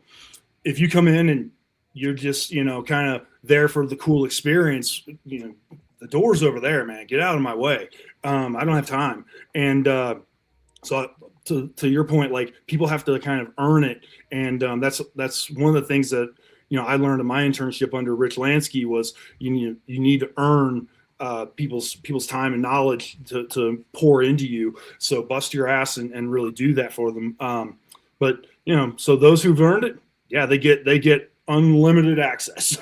So, and unfortunately those who, and we would do quarterly, sit downs with all the interns, and I would tell them in the first meeting where they were kind of falling short and everything. Some of them picked it up right away, and some of those are part of the 11 now, and the other 16 or so just chose to accept mediocrity. So, that's not gonna, and I let them know clean out, like, hey, listen, you're not hitting the different metrics and landmarks that we're looking for in terms of excellence. So when you leave here, I can't give you a recommendation. I'm not going to put my name on you. And whether that's a jerk move on my part, I don't know. But that's honesty, brother. I want people to know when I pick up the phone and I call you and I say hire this person, it means something. Yeah, I don't just do that for everybody. Brother, I bet you that somewhere along the lines you said that to someone. You're honest with them. And that honesty probably helped them look in the mirror and go, fuck, he's right. I need to pick up the pace. I need to take this seriously. So that honesty is what we fucking need. There's not enough honesty out there. I mean, it's not like you're trying to be vindictive. You're just being honest. It's your duty to be honest in the role that you're in. Mm-hmm. And so many people are so fucking worried about hurting other people's feelings. And there's a difference between being disrespectful or being completely respectful and honest. Yeah. I unfortunately had a full-time assistant one time who went out of their way to be insubordinate, and they did it in a way that everybody would kind of see. And, I addressed it with them, and I said, hey, what happened here? And they said, what happened? And I was like, okay, well, I know what's happening next. And we came to an agreement that they were not going to work there anymore. So, this person had actually gone on to another place, gotten fired from there. So I see this person, I'm at a conference one time, and I get a tap on the shoulder. I turn around, I see this person, and I didn't know if I should put my hands up to fight or, and he gives me a big hug, and he goes, you firing me was the kick in the ass that I needed. And he goes, yeah, I got fired from my next job, but that was different. and he goes, but I want you to know I've grown up so much, and we actually are friends to this day. That's and he was like, it really, like, the next situation kind of fell through because I was still a little bit pissed off about your situation, but he went on to be a head strength coach at some major programs and doing really well now. Got a great family and he's had a great career, and we're friends to this day. But yeah, like I said, when I first saw him, I was like, uh-oh. I didn't know if I should start to, get ready to go or what. But yeah, it ended up being a good thing. So sometimes, the hardest pill to swallow is the one you need. So yeah. So, hanging with Rob Schwartz, you mentioned looking in the mirror there, Rob. Well, listen, I think one of the greatest things we can do every single day is look in our own mirror and look at getting ourselves started. Guys, lookinmymirror.com. Go grab your own mirror, go look in it and move forward. Lookinmymirror.com, which is a brand new site we've launched here on the Mornings in the Lab Network. You guys need a mirror, go look in it. Yeah, you might find yourself unlocking progress, unlocking opportunity by starting your day by looking in your own mirror. Hey, Rob, you said that you talk about details, and we talk about details often on the show, Rob. And one of the things we talk about is details. Sometimes details get in the way. But you said it's not what you do, but how you do it. The difference is in the details. Talk to us about one small detail that you think most people think doesn't matter, but actually makes a massive difference in their performance. Sure. So I always say, I get a lot of times people will come to me and they'll say, hey, my whatever lift, a bench press, hasn't moved in 6 months, 2 years, whatever it is, or plateaued. So the first thing I do is I say, okay, well, show me what you're doing. So they, of course, they get on the bench, they do their, and there's almost always something that I can fix in how they set up to do the lift before they even take the bar out of the rack. There's something that I can fix to do it. Now, what I'm going to do is I'm going to watch them do the whole process, like, take the bar out, do the lift, etc. But because I want to see like what's the biggest fish to fry. But a lot of times like people just they get under the bar for a squat, or they just kind of go up and grab the bar for a deadlift, or lay down on the bench. There should be a very distinct process to setting up. And if you talk to any of the truly great strength athletes, they'll talk about, like, in all those lifts, they'll talk about foot pressure, hand pressure on the bar. So I think just learning how to set up and do those things, and not that you have to be set up completely like a power lifter, but somewhere close enough to that to where you're really locking in your shoulders and being able to transfer all the force. So we should all be able to get a little bit of leg drive in the bench press. So if you ever see people's hips pop up off the bench, they're losing all that leg drive right there. So if I can lock in my setup properly and I can get that leg drive, that's several percentage points in terms of how much weight I can lift, just right there. So a lot of times with people that 6 months, 2 years, whatever it is, I fix their setup, and all of a sudden they hit a 10-pound max, maybe even that day. Sometimes it takes a couple of weeks, but once they get used to that new position and that new way of producing force, it's easy. And then if it's not that, it's something with their technique, and then if it's not that, it's usually something with how fast they're able to produce force. Johnny, Keith, you hear what he's talking about? It's called a system. Yes. Right. So I make a system. I make the joke. Sure. Whole life is fucking one system connected to the next. There's very rarely any point in time where I'm going from one place to the next without just jumping from one system to the next. Yeah. I mean, I have a system for how much lotion I put on when I get out of the fucking shower. So, because Rob, I'm suspecting you walk into a squat rack, a bench press, you have, it's so programmed. There's a system. It's so programmed by the way you walk in, the way you sit, the way you grab something. It's a sequential system taking place, isn't it? Yeah. I mean, but it's no different than when Steph Curry takes a free throw. Yes. I mean, the referee is going to toss him the ball, and then there's certain checklist of rituals he's going to go through before he comes to his release. Yeah. And he doesn't even think about it because he's done it so many times. And that's it. And so like when we're working with athletes, there's no going through the motions. We are, to your point, systematically programming hand pressure, foot pressure, spinal position, how we're bracing our core, and with the core, some exercises require a maximal brace, others require a lower level of tuning, but we want them to build those skills so that they can utilize them throughout all their athletic development. But yeah, it's all a system. Everything we do is one thing to build to another to be displayed in performance. It's interesting, John, because I talk about the idea of a next step, right? That everything we do has a next step. Most of us humans have trouble comprehending that. But if you think about it, John, there's a system, right? There's always a next step. And those that are always taking the next step traditionally will win. And Johnny, it's linked to consistency, right? Because you're always thinking about something happens next. There's never just okay, I'm done. Well, no, done. There is not a done. There's a loop. There's always something happening, Johnny, right? So, hey, Rob, we had you here for 30. Do you have a few extra minutes to hang out with us, or do you got to rock and roll? Oh, no, I'm good. Because are you your parents still alive? Yeah, my mom's upstairs watching my boys. Awesome. Okay. Awesome. Very cool. Awesome. Well, I want to come back after do Lifestyle Reset Hour 2. Your dad is the reason that you are the leader that you are. I want to have the conversation with the three of us and talk about the influence that our fathers have on us, and perhaps, Rob, the influence you're having on your two little boys. So, team, let's set it up. Lifestyle Tip Reset Hour 2. Deep dive back with Rob Schwartz this morning on Mornings in the Lab with Keith, John, and friends.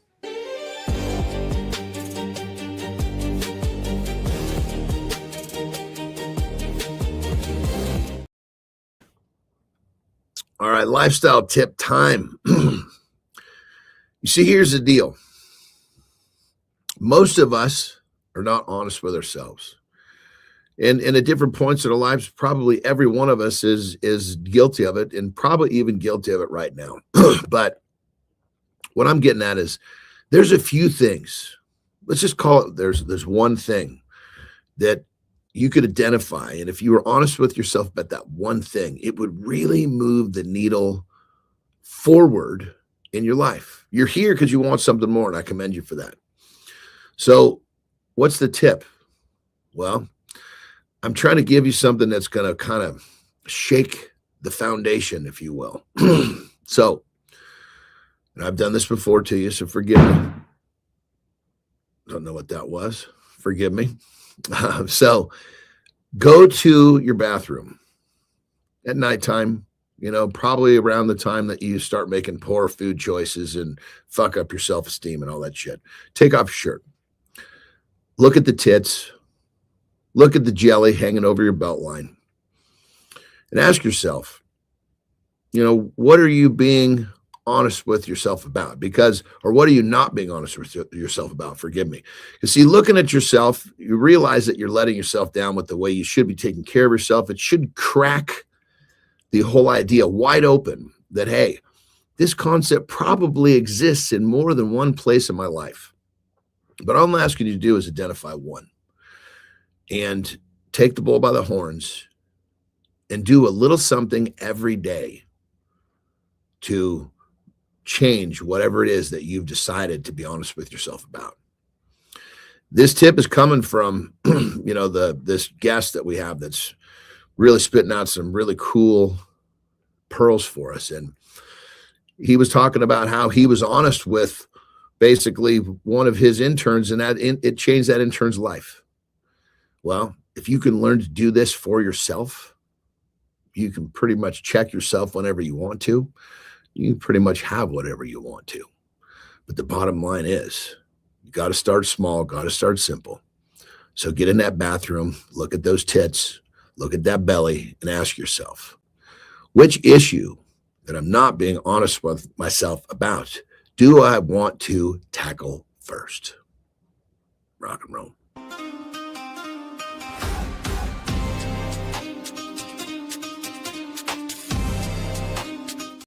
Good morning. Welcome back, gentlemen.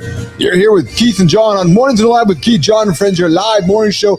This is the big show where we help men and all humans start their day with entertaining conversation, momentum, positive energy, and just a little reminder to get into the bathroom, lift up your shirt, and look at your fat, flobby tits, as John Anderson said. If you're just joining us, welcome to the big show.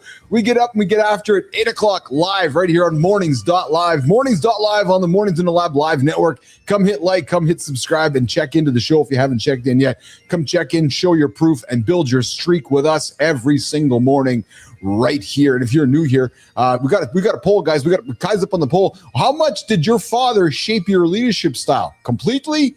He showed up, or my dad wasn't around? And do not forget, the daily question is also, what's one leadership habit you picked up from your dad, good or bad, that you still carry today? Hey guys, quick recap. We got into some fun conversations this morning. We talked about the guy who faked his own death at 74. Yeah, true story. We talked about people who are having sex older than ever. The sex span, 82, 85, 90. An 82-year-old lady who's just getting after it and talking about just having the greatest sex of her life. And of course, right now we're hanging out with Rob Schwartz, who joined us on center stage, a man who has coached nearly 32 Olympic medalists and 2 UFC champions. And we're going to continue the conversation right now on the deep dive about your dad is the reason. Yeah, your dad is the reason you lead the way you do. And that conversation starts right now. You're not calm under pressure. You're just numb. That's your dad talking. It's not leadership style. is stress reflex. You learned it at the kitchen table. That reflex costs you sleep. It costs you trust. Check your inbox. Check your kid's face. Your dad isn't your destiny. He's your first draft. Leaders rewrite drafts. No hiding. Today, catch one moment you're copying him. Pause. Choose the opposite once. On purpose. We'll show the pattern and the fix. We'll show the rule that changes the math for good.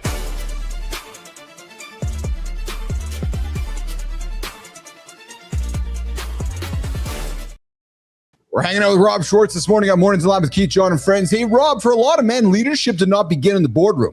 It began at home. It began at the kitchen table. It began watching our dads handle pressure, conflict, responsibility, and people. Was your dad a good role model for you, Rob Schwartz? The hard question to kick it off. Absolutely. I actually grew up on a small cattle farm. My dad worked in tech, but we had a family farm as well. Nice. So a lot of good values are taught there, aren't they? Yeah. Like, and seriously, dude. Like, so I spent a lot of time growing up on a farm, and that's just the basics right there. Right. That's the basics, honest to God. Yeah. Yeah. Yeah. And he's a teacher at heart.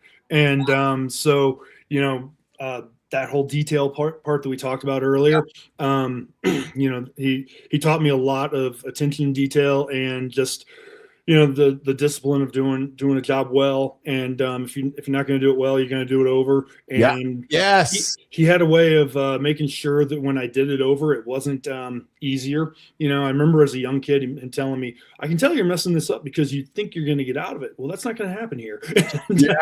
Yeah. So I had seen now just cutting the grass because my mom and dad had a big yard, and if I had to cut the grass, literally a multi-hour experience. Mm-hmm. Yeah. But if you're going to spend 2 or 3 hours cutting the grass, you might as well cut it properly. Right. Yeah. Right. So you might. So because if not, you're going to have to go do it again. And we all know, Rob, as a man, there's a proper way to cut the grass. Right. So if you're going to do anything, why not do it properly to start with? That really struck me. But let me ask you this: did your dad lead more by words or by example? And then the second to that is, how do you lead your boys, words or example? I would say he was a lot more by example. He would. Mine too. We lived way out in the country, so he would drive pretty close to an hour each way to and from work.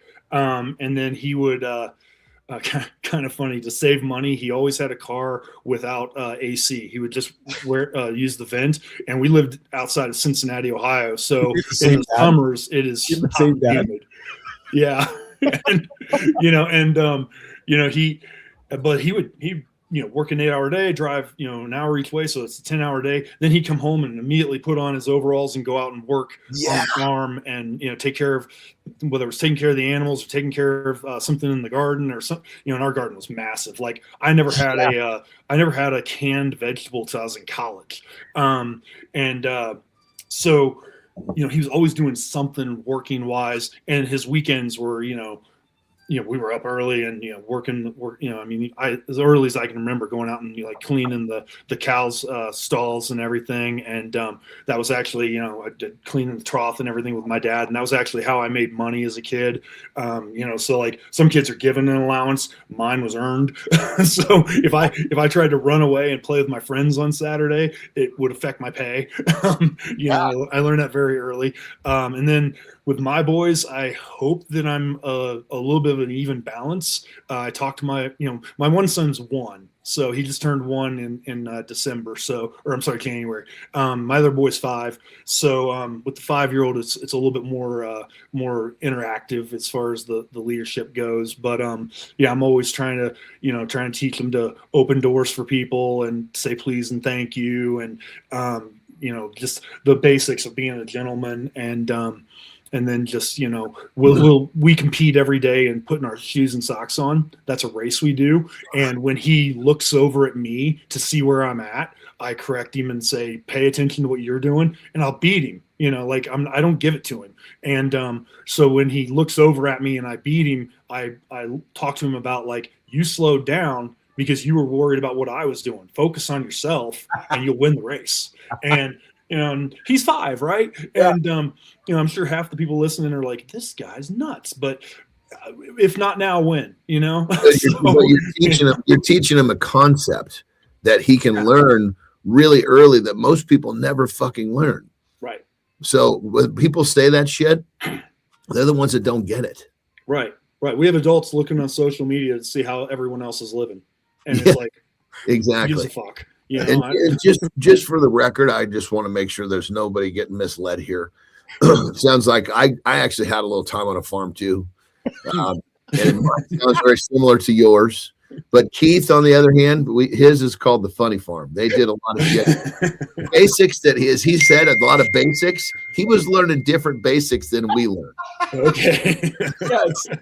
Yes. You'll have to come back for another show conversation on that one, Rob. We've just met today, so you'll have to come back for the funniness that Anderson reflects on with Bimbo and the gang happening behind the scenes at the farm. Hey, Rob, so here's a tough question for you, brother. Sure.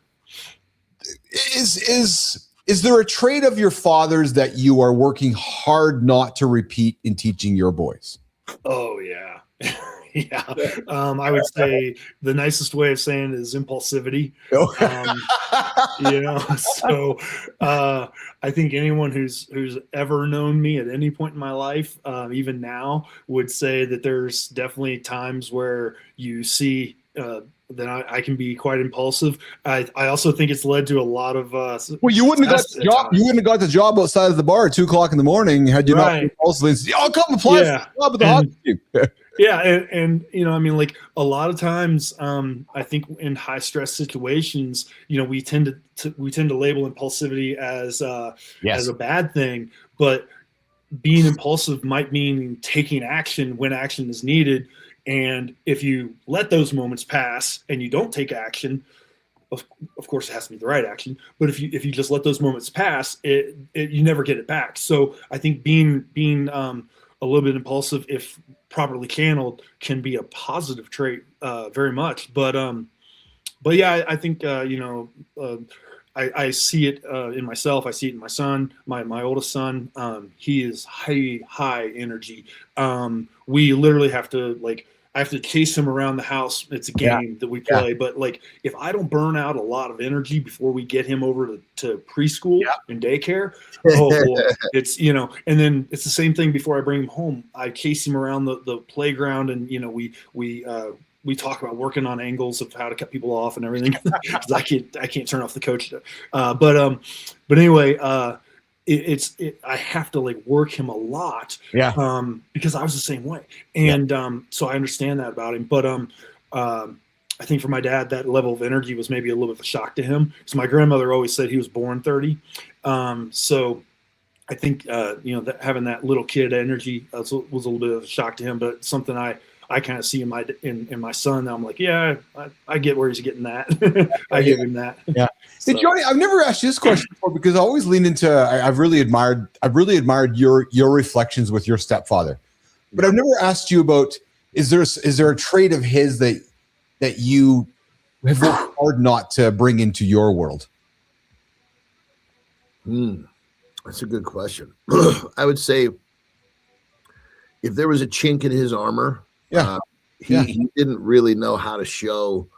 I mean, he was a provider, and he protected the family, took care of us, but there wasn't a lot of emotion, vulnerability.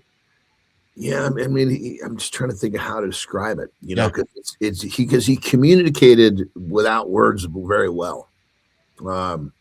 But I think there was probably he grew up in a really, really stringent mother and father scenario where there was like no affection. Like, kids, when you come home, you go into the basement. You leave the adults to be. Yeah. So there was just too much of that. Like, You know, but at the same time, it also kind of helped, because that was also in the era when it was like, oh my God, it's the kids.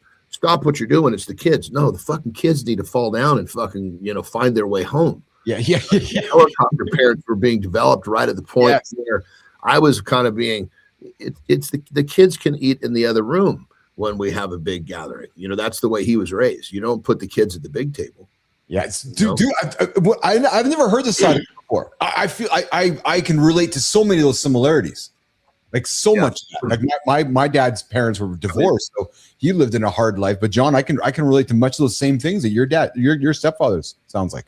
But at the same time, it also kind of made him, you know, like he told me once he got sick. And so, you know, he tried to go to school. He was too sick. They sent him home. So he came back to school a few days later, did his whole fucking math book. Why? Because he was in the fucking basement by himself.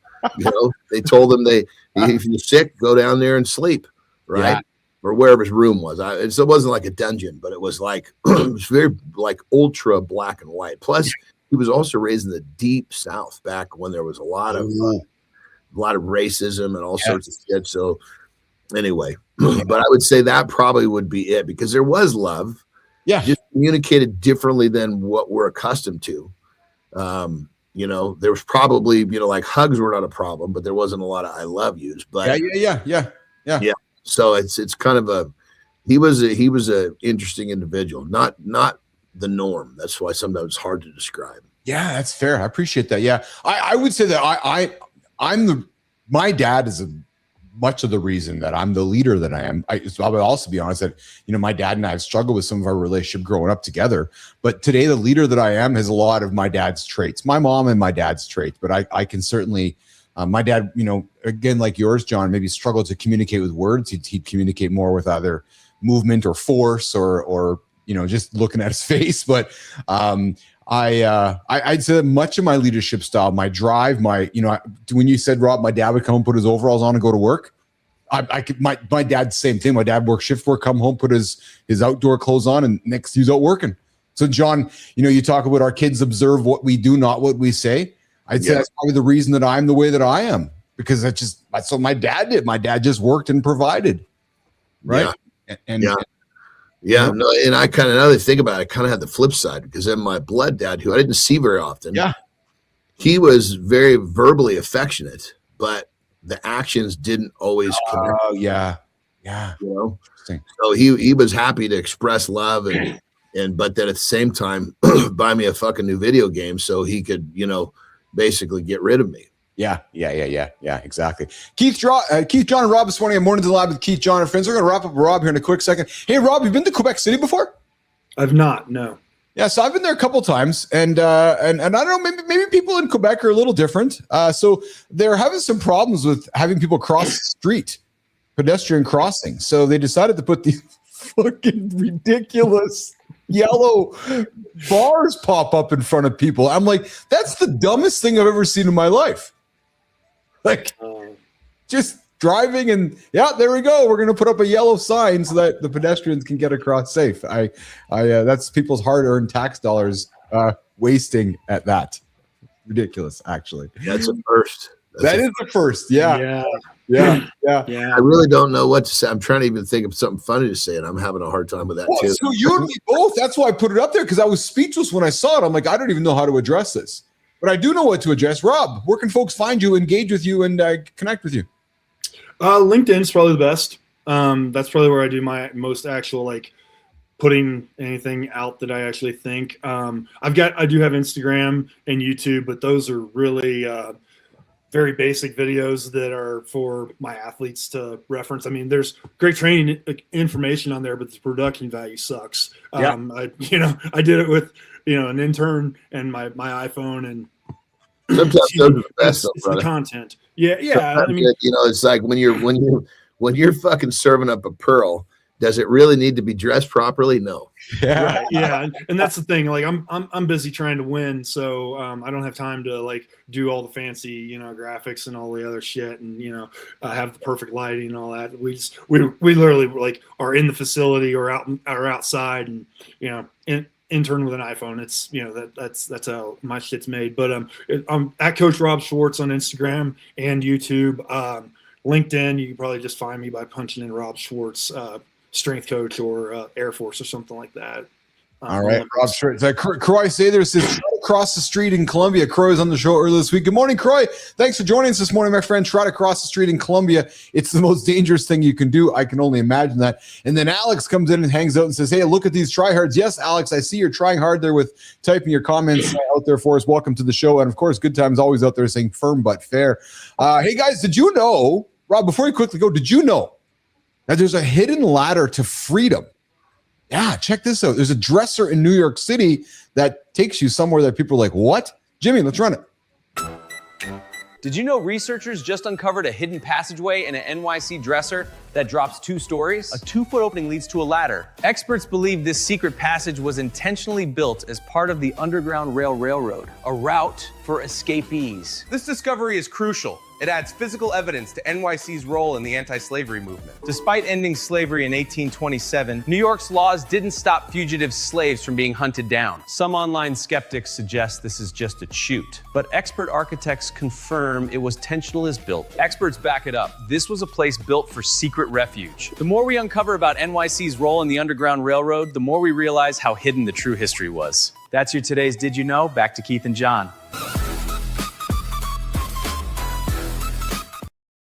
Check out this. There's a little house here, a little compartment here. She opens it up, and sure enough, it opens up a compartment to get into this stairway to go downstairs to this underground. What are we looking at to the right of that thing? Is it looks like to the right of in the beginning?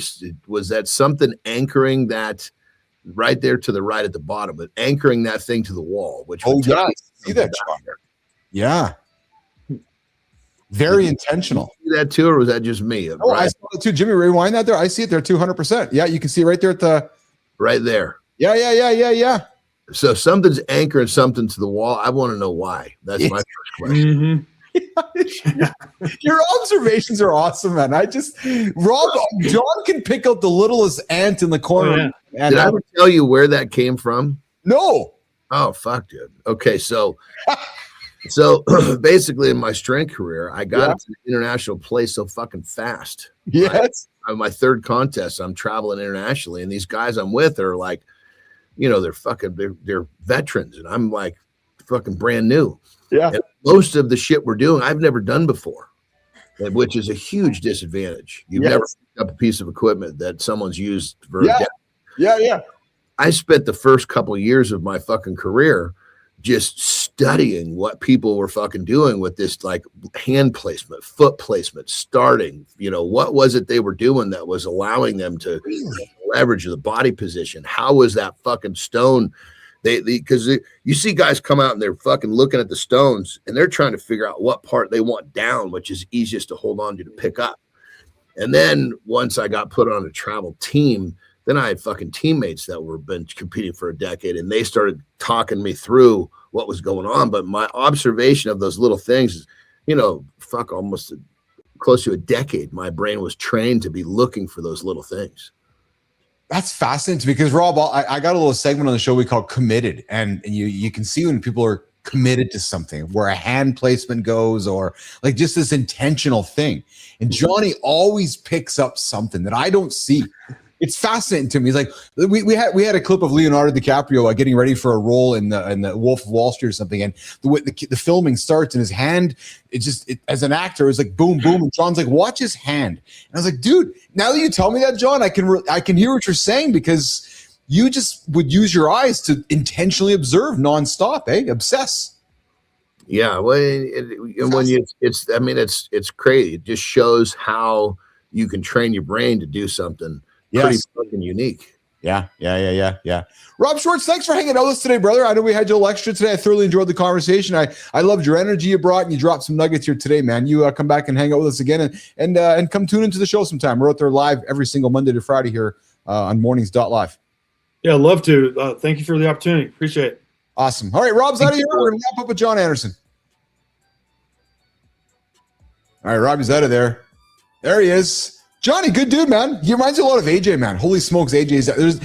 I find a lot of these strength coaches are similar in their qualities, and I love it. There's an intentionality, there's a methodology, there's a kindness to them, and you've come across a ton of guys like Rob, I'm sure, as well. Yeah, for sure. Well, I mean, when you're making your life out of truly helping people, yes,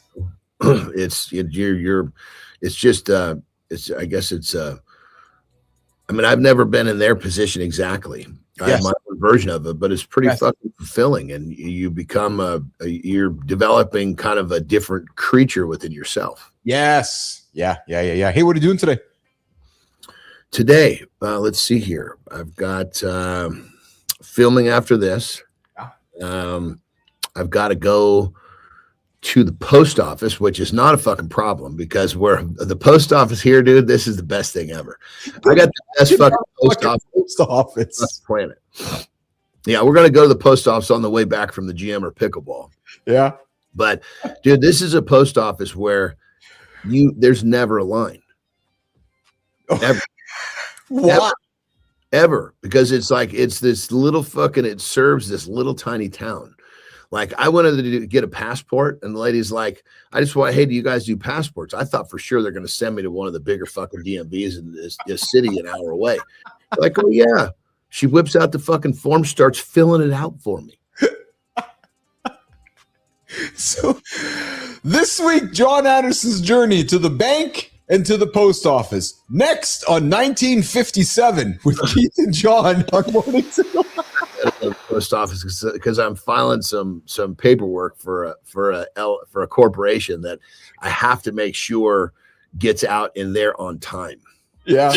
Normally I would have Terry normally takes care of the post office for me, but in situations like this, it was we were traveling, so we're kind of down to the wire. So I need to make sure that if there's a hiccup, it's on my plate, not hers. Yeah.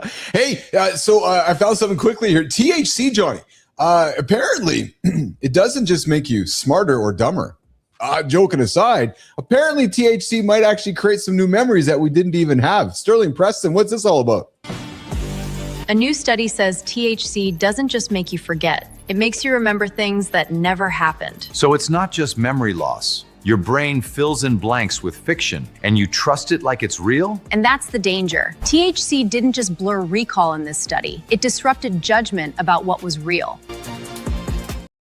I must be living in such a fantasy world, my friend, because I don't know what's real. That's just making shit up for me nonstop. I guess that's an interesting concept for sure. It is. I'll tell you what's not interesting. I'll tell you what's quite interesting. I got a TV I'm going to show you here. I had a TV exactly like this. I remember when I saved my money, and I remember the price. It was $27.99. I bought it from Advance, and I went and house sat at my aunt and uncle's place. Johnny, I was like 20 years old. I think it was. I packed the fucking thing up for my parents, put it in the back of my van, and moved it to my aunt and uncle's for 2 weeks so I could use it. It was like a big deal. The big screen. I love that. You did what? You moved it somewhere so you could use it for 2 weeks? Yes. Jesus Christ. You've been getting fucking run around by your chain by tech your whole life, haven't you? Yeah, I have. Yes. Yes. Jesus Christ. Like, there's those people that certain things are just so important. Yes. Like that makes no sense to me. It made perfect sense to you because I don't have the same, interest in tech. But I mean, I suppose if it was something that had to do with me working out, I would have moved it. But here's what's funny though. So in this you'll appreciate this. So I remember actually, watching guys like Tom Snyder and Larry King and just the dudes that we grew up with on TV. I'd sit late at night, smoke a bong or something, or smoke a spliff, and just stare at the fucking screen and stare at these talk show hosts, like the shit that we do now. So the skills and my abilities today aren't by accident. A lot of it has to do with that TV you see there in front of you. And yes, good time, it was heavy. And me hauling it around everywhere. And also I had a satellite dish back when DirecTV was just coming out. And I would take my satellite dish with me too. And it would just, yeah. So here's a question for you, brother. Yeah. So I know we're got to go soon, but I'm sure you can summarize this inside 5 minutes. Yes. So usually we do things because there's some sort of a positive benefit. What is the top 3 positive benefits of your use of cannabis? Good question. Is it a mood equalizer for you? Do you need this to be, more in touch with relaxing enough to deal with people? You find that a lot? No, I you notice I enjoy it. I know it's a fluffy response, but I just enjoy it. I enjoy how I feel with it. I enjoy the social aspect of it. I enjoy the I enjoy how I feel. It's not a performance agent. No, because I don't know, because I'd smoke it before the show. I know it's not a performance agent. It helps me with focus. There's no question it helps me with focus. That I would say that's probably one of the key drivers. It's an immense focus creator for me. It helps me a lot with focus. You said you smoked before the show. Pardon me? You said you smoked before the show. Oh, no, I don't smoke for the show. No, I don't. I just have my coffee in the morning, and this is just natural energy here going. No, I'd say the benefit for me, Johnny, would be, just to break it down, is it creates immense focus for me. Like I can sit down and I can just get into a zone and get to work and deliver results, right? And that's really helpful for me. Interesting. So it almost takes, and I'm just kind of reaching here because we're just having a conversation. Almost takes the fleeting thoughts and puts them on the sideline. Yeah, I would say so. Yeah, but those fleeting thoughts, are part of my world. There's no question they're there, but I think I'm able to observe them and handle them and manage them. And I like that you put that and I can have awareness around them and have them. Or maybe let's define fleeting. Maybe the thoughts that you really don't want get put on the sideline.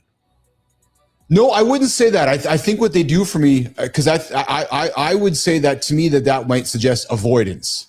No, I think for me they're more of a way for me to tackle them in a way that's helpful for me, so that I can attack them. And so like for me, something that gives me focus helps me stay focused and not waste my energy on shit that doesn't matter. Is more of what I'm saying. Oh, for sure. Well said. Yeah, when you put it that way, absolutely. Yeah, fleet. I think I led you down the wrong path with fleet. Yeah, not like letting something get away, just ushering the shit away that shouldn't be there. No, because I would hear that as, oh, you're just numbing your feelings because you don't want to address the bad shit. Actually, no, not at all. Actually, for me, it's like it helps me put them in compartments to like, and not in a negative way. Don't misconstrue the words. It's like, okay, get it done, check the box, move on to the next one. Right. I know and like I said, I enjoy the how it makes me feel, how it makes me operate, how it moves me forward. I don't lift, I don't get on the treadmill. It's very much for creative or for work reasons. And it's not all the time. It's part of me, but it's not all the time. Why the cigar for you from Charlie? The cigar is it would be just something that I enjoy. I enjoy the taste, the smell. Yeah. There's nothing. It connects to something that if I'm just going to kind of, even though we're not cruising here. Yes. But there's the idea that, how would I say? Like I could sit in one place and do nothing and smoke a cigar and have a much better chance of doing nothing with a cigar. That's how it's entered into my life. Yes, I see. And then it became kind of a podcast thing because it was like people loved it when I smoked a cigar on podcasts. Yeah. Same time, then it took that, okay, I'm going to be able to sit here and just do this. Yes. So it's more of an association, I would say, if you get right down to it. Well, it's interesting, and I know we got to rock and roll here because we can drink cannabis, we can eat cannabis. I enjoy the crushing the bud and smoking of it, just like your cigar. Like I enjoy, I go out into the garage, I go outside, and I enjoy the process of cutting it, rolling it, and just kind of, it's just like your cigar and sitting back and really enjoying it. For me, it's like a cup of coffee. Like I enjoy or your cigars, I enjoy the flavors, the types, the strains, and it's important to me. And there's something enjoyable about it for me. And it's, I don't have many vices. I know it's a vice thing. That's like yourself. It's the one thing that maybe some would say, okay, that's the issue. Well, you use it in a very, very polar opposite fashion than most. Myself included. Myself, if I'm going to use it, it's because I am using this as like a line in the sand. Like, okay, all the shit that I'm focused on, I'm going to not focus on because here in a few minutes I won't be able to focus very well. So it's easy for me to refocus tomorroar. Oh yeah, for me, complete opposite. I can't smoke a joint and go lay on the couch and go to bed or just eat a bunch of munchies. That's bizarre. Does not work for me. Like the idea of, hey, let's go smoke a bag and go fucking sit on the couch and watch Cheech and Chong and go eat a bunch of food. I'm like, really? Sit on the couch and eat a bunch of food doesn't enter my world either. No, but then it might be anything like and keep in mind, I have to be careful because if I do too much, I'll fucking fall asleep. Yeah. Yes. Hey, hold on, John, before you go.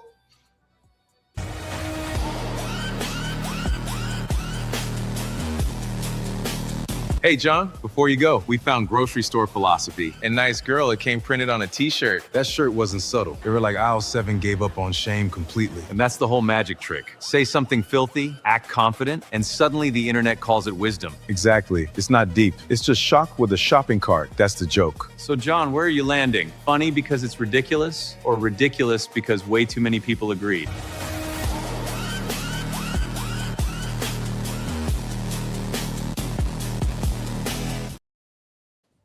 Old I don't know what was funnier, the walk they gave me and my little fucking get up, or the fucking t-shirt. Oh, well, so we got me walking like fucking the gay brothers. we had a topic on the show here today, which was the 82-year-old woman saying she's having the best sex of her life. Well, maybe she might be wearing the t-shirt that says old pussy is better than no pussy. I think that it's short selling old is what I think. Yeah, I would agree. Well, listen, I'm looking at this lady and I'm looking at her breasts. She don't look like an old lady and doesn't look like an old pussy to me. So I'm like, all right. I mean, I think to myself, Jesus Christ, when there was different times where I was looking for a piece of ass, I don't want to fucking spend the time training this chick. I want someone who's already trained. I don't want to spend the time training this chick. So this girl, look at the lady on the screen. Jesus, Murphy. Yeah, you might be too well trained for me. Oh, Kai and Jimmy on the buttons here today. So good. So good. All right, Anderson, man, that was funny, man. Lots of love. Enjoy your day today. We got Petro joining us in the lab tomorrow. Be safe. Have fun at the post office, brother. Well, the beautiful thing about the post office, it'll take me 3 minutes. Okay. How often do you go to post office and take 3 minutes? I don't even know the last time I went to the fucking post office. I didn't even know the word existed in 2026, the post office. Well, the post office, and many times for me, will involve a cigar and driving the Hummer too. Oh, so there you go. There's the cigar part, right? Yeah, just the enjoyable. So I'm going to go to the post office with my cannabis and see how that works out for me. All right, brother. Lots of love. We'll see you tomorrow, okay? Have a good loop, my brother. Johnny's out of here, guys. John Anderson is out of here. You're left with me, Keith Billis, and my own mirror. What? My own mirror. Yes, my own mirror. Hey, lookinmymirror.com. Good time, Charlie. Check it out, man. Lookinmymirror.com. Yeah, true. I'm just surprising my team here because they don't know what the hell I've been up to. A brand new place where you can go and look in your own mirror. True story. And reflect and maybe buy one for yourself. Lookinmymirror.com. Yes, because our journey to success starts in our own mirror. That's where it starts. Not anybody else's, your own mirror. So I'm inviting you as you start your day to go look in your own mirror. Just go look at it. And if you don't have a mirror, you can buy one from us. And yeah, true story. But you can't buy one just yet today because I haven't set my affiliate links up yet. So Charlie, you can't buy one just yet. No, you guys know that I'm about progress, not perfection. So the progress part of this was the site is built. Actually, here's a good example. So guys, can I tell you how this all came together? I'll tell you truthfully how this all came together. As you all know, I've been talking about this for a while. I said to Neiman a while back, we should sell mirrors. So yesterday, as I was sitting down after dinner, I'm like, you know what? I'm going to get my Perplexity computer to set it up for me. And I just said, hey, we're going into business together. Your job to help me sell mirrors. So it did. Registered the domain, built what you see, launched it, deployed it, set up all the affiliate links. So now we are in the business of selling mirrors because we talk about look in your own mirror. So there's the power of the agent. There is no human, and this is a unequivocal, true motherfucking story. No human involvement with anything that you are seeing that is right there. Nope, that was from brain to created to launched. Everything there, registered domain. I had to click a couple things to pay for it, but everything there was done by the agent that I called. What the hell did I call him? I don't remember. But anyways, yeah, there you go. So look in your own mirror, lookinmymirror.com. And we are now officially in the mirror selling business. So we'll have mirrors drop shipped to your house. But in the progress of a perfection thing, the affiliate links aren't fully set up yet. So we can't actually sell the full mirror just yet. Charlie, and I got more things to surprise you with, guys. Just ask Neiman. Just ask fucking Melissa. Yeah, because I just dropped some surprises, and I got some surprises for Kai and Jimmy that didn't even know what fuck I'm working on. They have no clue. Nope, y'all have no clue. There's some shit happening that I'm going to drop. Yeah, and it all starts with mornings.globe. I'm sorry, globe.mornings.live. Check it out, Jimmy. You guys, we've dropped the Mornings Globe. Yes, if you don't know what I'm talking about, check this out. The Mornings Globe is live. It sure is, baby. Globe.mornings.live. Globe.mornings.live. Globe.mornings.live. True motherfucking story. You can go get the news. You can go get sports scores. You can go get center stage updates. You can go get clips from the show. And it's all presented in a fun, interactive way. Just spin the globe and see what pops up. And hey, you might even have the handsome chief pop up. You might even have Mr. Anderson pop up. But we're building it out, and we invite you to check it out. Globe.mornings.live, the only global morning globe on the planet. And we got it here on the Mornings in the Live network. Okay, so Jimmy gave me an extra 6 seconds today because I realized yesterday that 34 to 39 wasn't enough. So I got 45 today. I got the bladder to go empty. I got a monologue to talk about. We're gonna go back to our monologue about live being the premium layer of trust, and especially with what I have been working on behind the scenes, I think that this idea of live building trust is going to resonate more than ever. So in about 45 seconds, I got something on the Morning Focus that we're calling the future of media. Live is the premium layer of trust. And that conversation, that monologue starts in 45 seconds. We're walking into a world where anything can be faked. Live is the only thing that can't. No hiding. The flood is coming fast. AI output will dwarf human output. Our audience will default to skepticism. That's the weather. Polished isn't trust. Performance isn't proof. Live is the moment we can't edit. On time. People don't scroll past because they're cold. They scroll past because they're tired of being worked. We tell ourselves production equals credibility. It doesn't. It just makes the lie cleaner. That's the mask. When trust breaks, we pay in time. We lose the room before we even speak. That's the bill. But we don't compete on content. We compete on credibility. Chief's about to call it out. Receipts, not polish.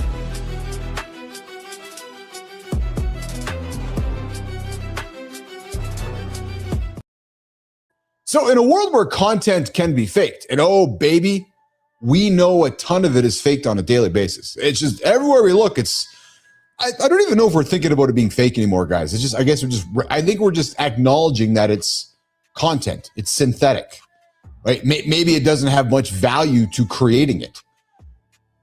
It's just content. And in a world where everything or most stuff can be fabricated, you've heard me say it, and I'm going to say it again. Live is the only format that can't be faked. Now, I guess I could say to you that, I'm watching, I'm playing, I'm building technology that could maybe twist that a little bit, right? Where I know good time, great pressure, man. Just fucking got there and boom. No waiting, man. Like no standing there and hanging out with the snake and just the cord and wondering when the cord's going to open up. No, just got there and boom, boom, boom, boom. Yeah, true story. But listen, we know that rendering fake people in front of a live stream is around the corner. It's absolutely around the corner. And we're about to see AI generated content dwarf human output in volume that we actually cannot fathom. And how do I know? Because wait till I show you what's happening tomorrow. Yeah, I'll tease you to see tomorrow because I got something massive to put on the stage for tomorrow's show that I think relates to much of what I'm talking about right now, and my team won't even be able to wrap their heads around this. Because it's going to dwarf anything that we have done here and anything that you have seen. And most of what we see and most of the content being made is probably going to be good enough. Where I'll just say, good content, entertains me, takes 3 seconds of my life, and off we go. And some of the content that we're going to be observing is going to be indistinguishable. Wondering, is it real? Is it fake? What is real? What is fake? And audiences, from my point of view, are going to respond the way that humans always respond when they're surrounded by persuasion, the fake content, the synthetic stuff. It's going to be a default skepticism that they can already feel that the shit is not real. It's just not real. I'm going to move past it. If you've been spending any time on our network, we've worked hard to blur the lines with Frankie and Tommy and Sophia and Sterling and Preston to bring them through life through a nonstop, building of brand equity. But, as we pick up our phones and scroll through the feeds today, people are just scrolling past that polished stuff, just like they scroll past all those ads. No. And it's not because we're all cynical. What I'm observing is that we're all just tired. It's just scroll, and something grabs us. Then it's scroll. But here's the thing. when you're live, it becomes proof that you're there. Regardless if you're rendered like an alligator or a monkey or a monster, you're there. You're live. You're moving. Your lips are moving. You're synced. You got a pulse. You're bringing what I like to call presence, human presence. And yeah, you can generate a podcast. Yeah, you can generate a newspaper. Yeah, you can generate a brand video. And you can probably, actually, I know you can because I've been doing it with our team. You can generate an entirely whole new personality. But here's the thing. You cannot generate a real person answering real questions in real time in front of a live audience without the risk, as you've heard me say so often, of being exposed. And it's funny because I had a conversation with a fella earlier this week who's a senior executive, and he's like, "Oh man, our executives can't go live because they're going to get exposed." It's like, yeah, but isn't that the point? And not in a negative way, but isn't it the point to be exposed that you're human and that you're relatable to your stakeholders, your shareholders, your employees, your customers? Isn't that kind of the point? Aren't we living in a world where we want to be exposed? And maybe that's why live is the new status. And maybe that's why live is to become the premium layer of trust. Maybe. And I got to think that brands that are building live shows now maybe won't need to prove authenticity later because they will have built the social proof. They have the receipts. They have hundreds of mornings behind them, building the community, building the reputable audience, building the people that expect them to be there when they say they're going to be there. So yeah,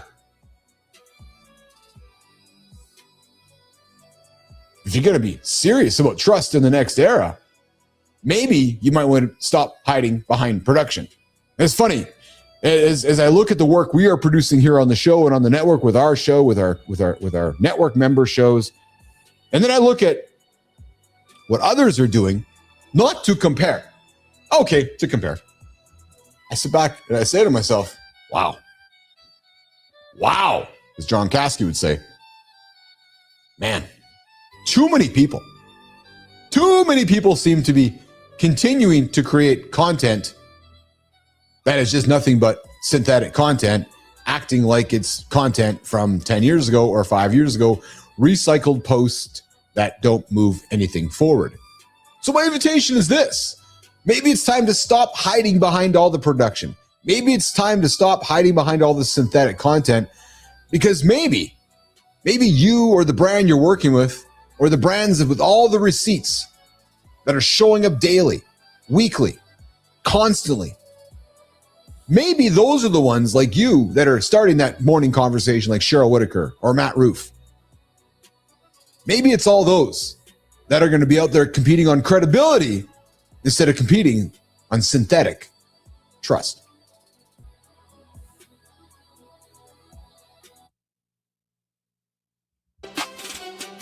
You know what's wild? The things most likely to wreck your health aren't dramatic. They're quiet. They're the cooking oil you've been using for 20 years because someone told you it was healthy. They're the label you put on your self-doubt so you don't have to do the work. And they're the empty calendar where your friendships used to be. Today, Chief is going in on all three. Pitcher approves this message. Let's go.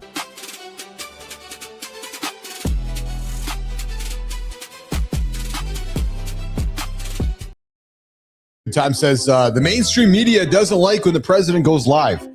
I know, that's bizarre to me.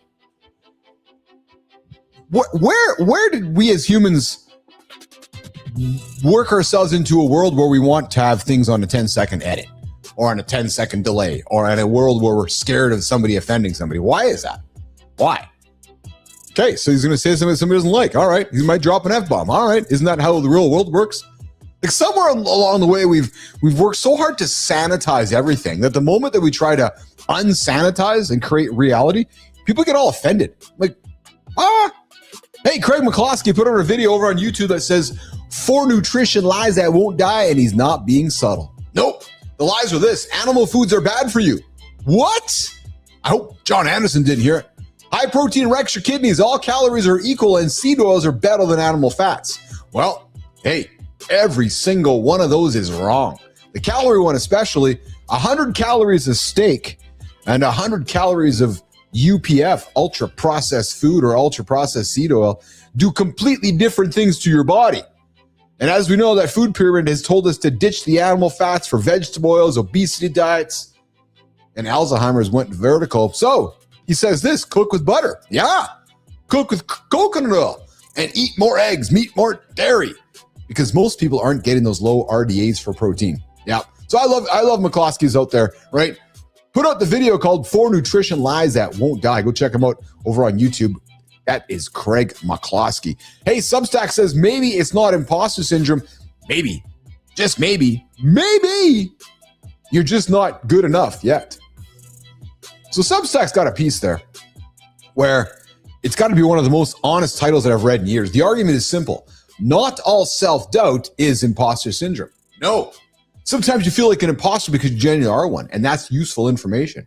Maybe it's about looking in your own mirror.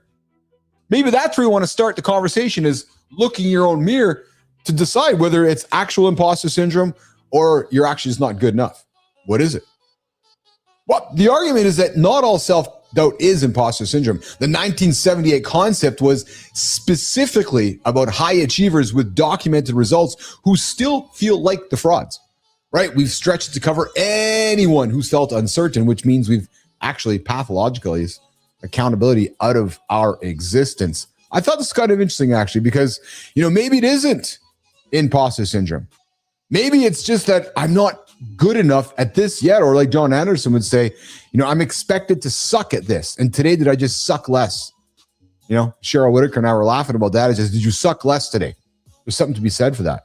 All right, LinkedIn, wrapping up our community corner this morning of our LinkedIn. The longevity habit that nobody tracks. Dr. Anishka Gupta posted something on LinkedIn that should be in every biohacker's protocol, and nobody is tracking it. Chronic loneliness. Yep, men will kill you faster than smoking 15 cigarettes a day. Not metaphorically. Nope. She says categorically. I'm sorry, clinically. The Harvard longevity study says that the longest running study on adult life ever done found that the single biggest predictor of long, healthy life wasn't your VO2 or your supplements. It was social connections. So people with strong relationships lived up to 7.5 years longer. So guys, your relationships aren't a soft skill. They are a clinical variable. So my invitation to you goes like this. Maybe it's time to treat them that way, right? It's how do you treat those relationships? Maybe it's the question we got to ask Maya Reyes this morning. Hey, Maya, honest question. Yeah, I'm talking to you, Maya Reyes. And it goes like this. If loneliness, Maya, is deadlier than smoking and the average man hasn't made a real friend since college, what does the first step actually look like? Because here's the thing. If you're just going to call someone, it just sounds so simple, Maya, but it's simple until you realize that you don't know actually who to call. That's the part nobody talks about. The first step isn't calling someone. It's admitting you let the list get that short. You optimized your calendar for productivity and starved it of people. Here's what ties today together. The food lies, the label you hid behind, the friendships you keep bumping down the calendar. None of it is dramatic, a beat. It just quietly compounds. Bad oil every day, a skill gap you called a syndrome, a friend you keep rescheduling. The damage is invisible until it isn't. See you tomorrow.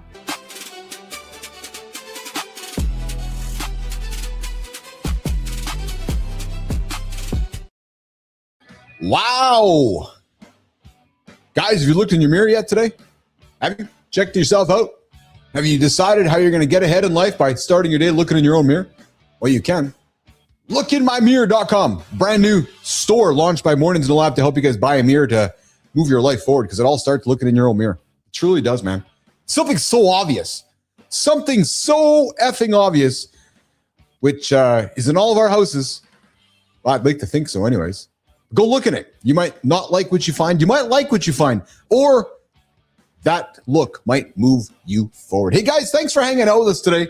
Before we get out of here, let's take a quick look at what we covered. Your dad is the reason you lead the way you do. We unpacked how the habits, the values, and the blind spots we learned from our fathers shape the way we lead today. Yes, whether we realize it or not, Rob Schwartz hung around with myself and John to dig into that conversation, from handling pressure to setting expectations at work and at home. A lot of our leadership patterns are started long before our first job. Yeah, man, Rob walked us through the brutal truth about elite performance, why greatness requires attacking your weakness. We had a great chat with Rob here today. He stuck around for the full hour.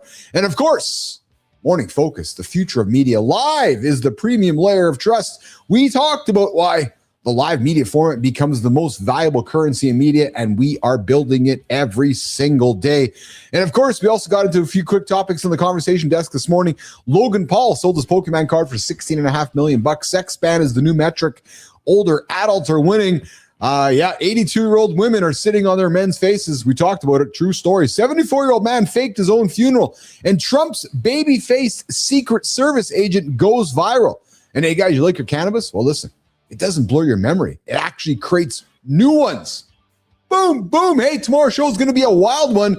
We got the Petro here, Dr. John Petricelli, and of course, we got Jeremy Barker, the founder and CEO of Murphy Door, on center stage. This is a guy, Nation, who went and made $20 million before the age of 21, lost everything, went bankrupt twice, lived in a truck, and somehow, he turned that rock bottom moment into a company, now doing over $60 million a year. We're going to dive into the cost of failure, resilience, and what it actually takes to rebuild when everything falls apart. And because it's Friday, that means the bullshit professor himself, the BS or no BS guy, returns with Dr. John Petricelli. Tomorrow's topic?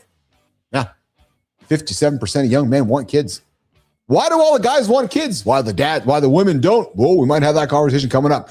Guys, we'll see you tomorrow in less than 24 hours. If you haven't checked into the show yet, why haven't you? Mornings.live. Mornings.live. Go check in. Mornings.live, part of the Mornings in the Lab live networks. Go check into the show. We'll see you guys live tomorrow morning at 8 o'clock Eastern time. We'll see you in 22 hours. I'm out of here, guys.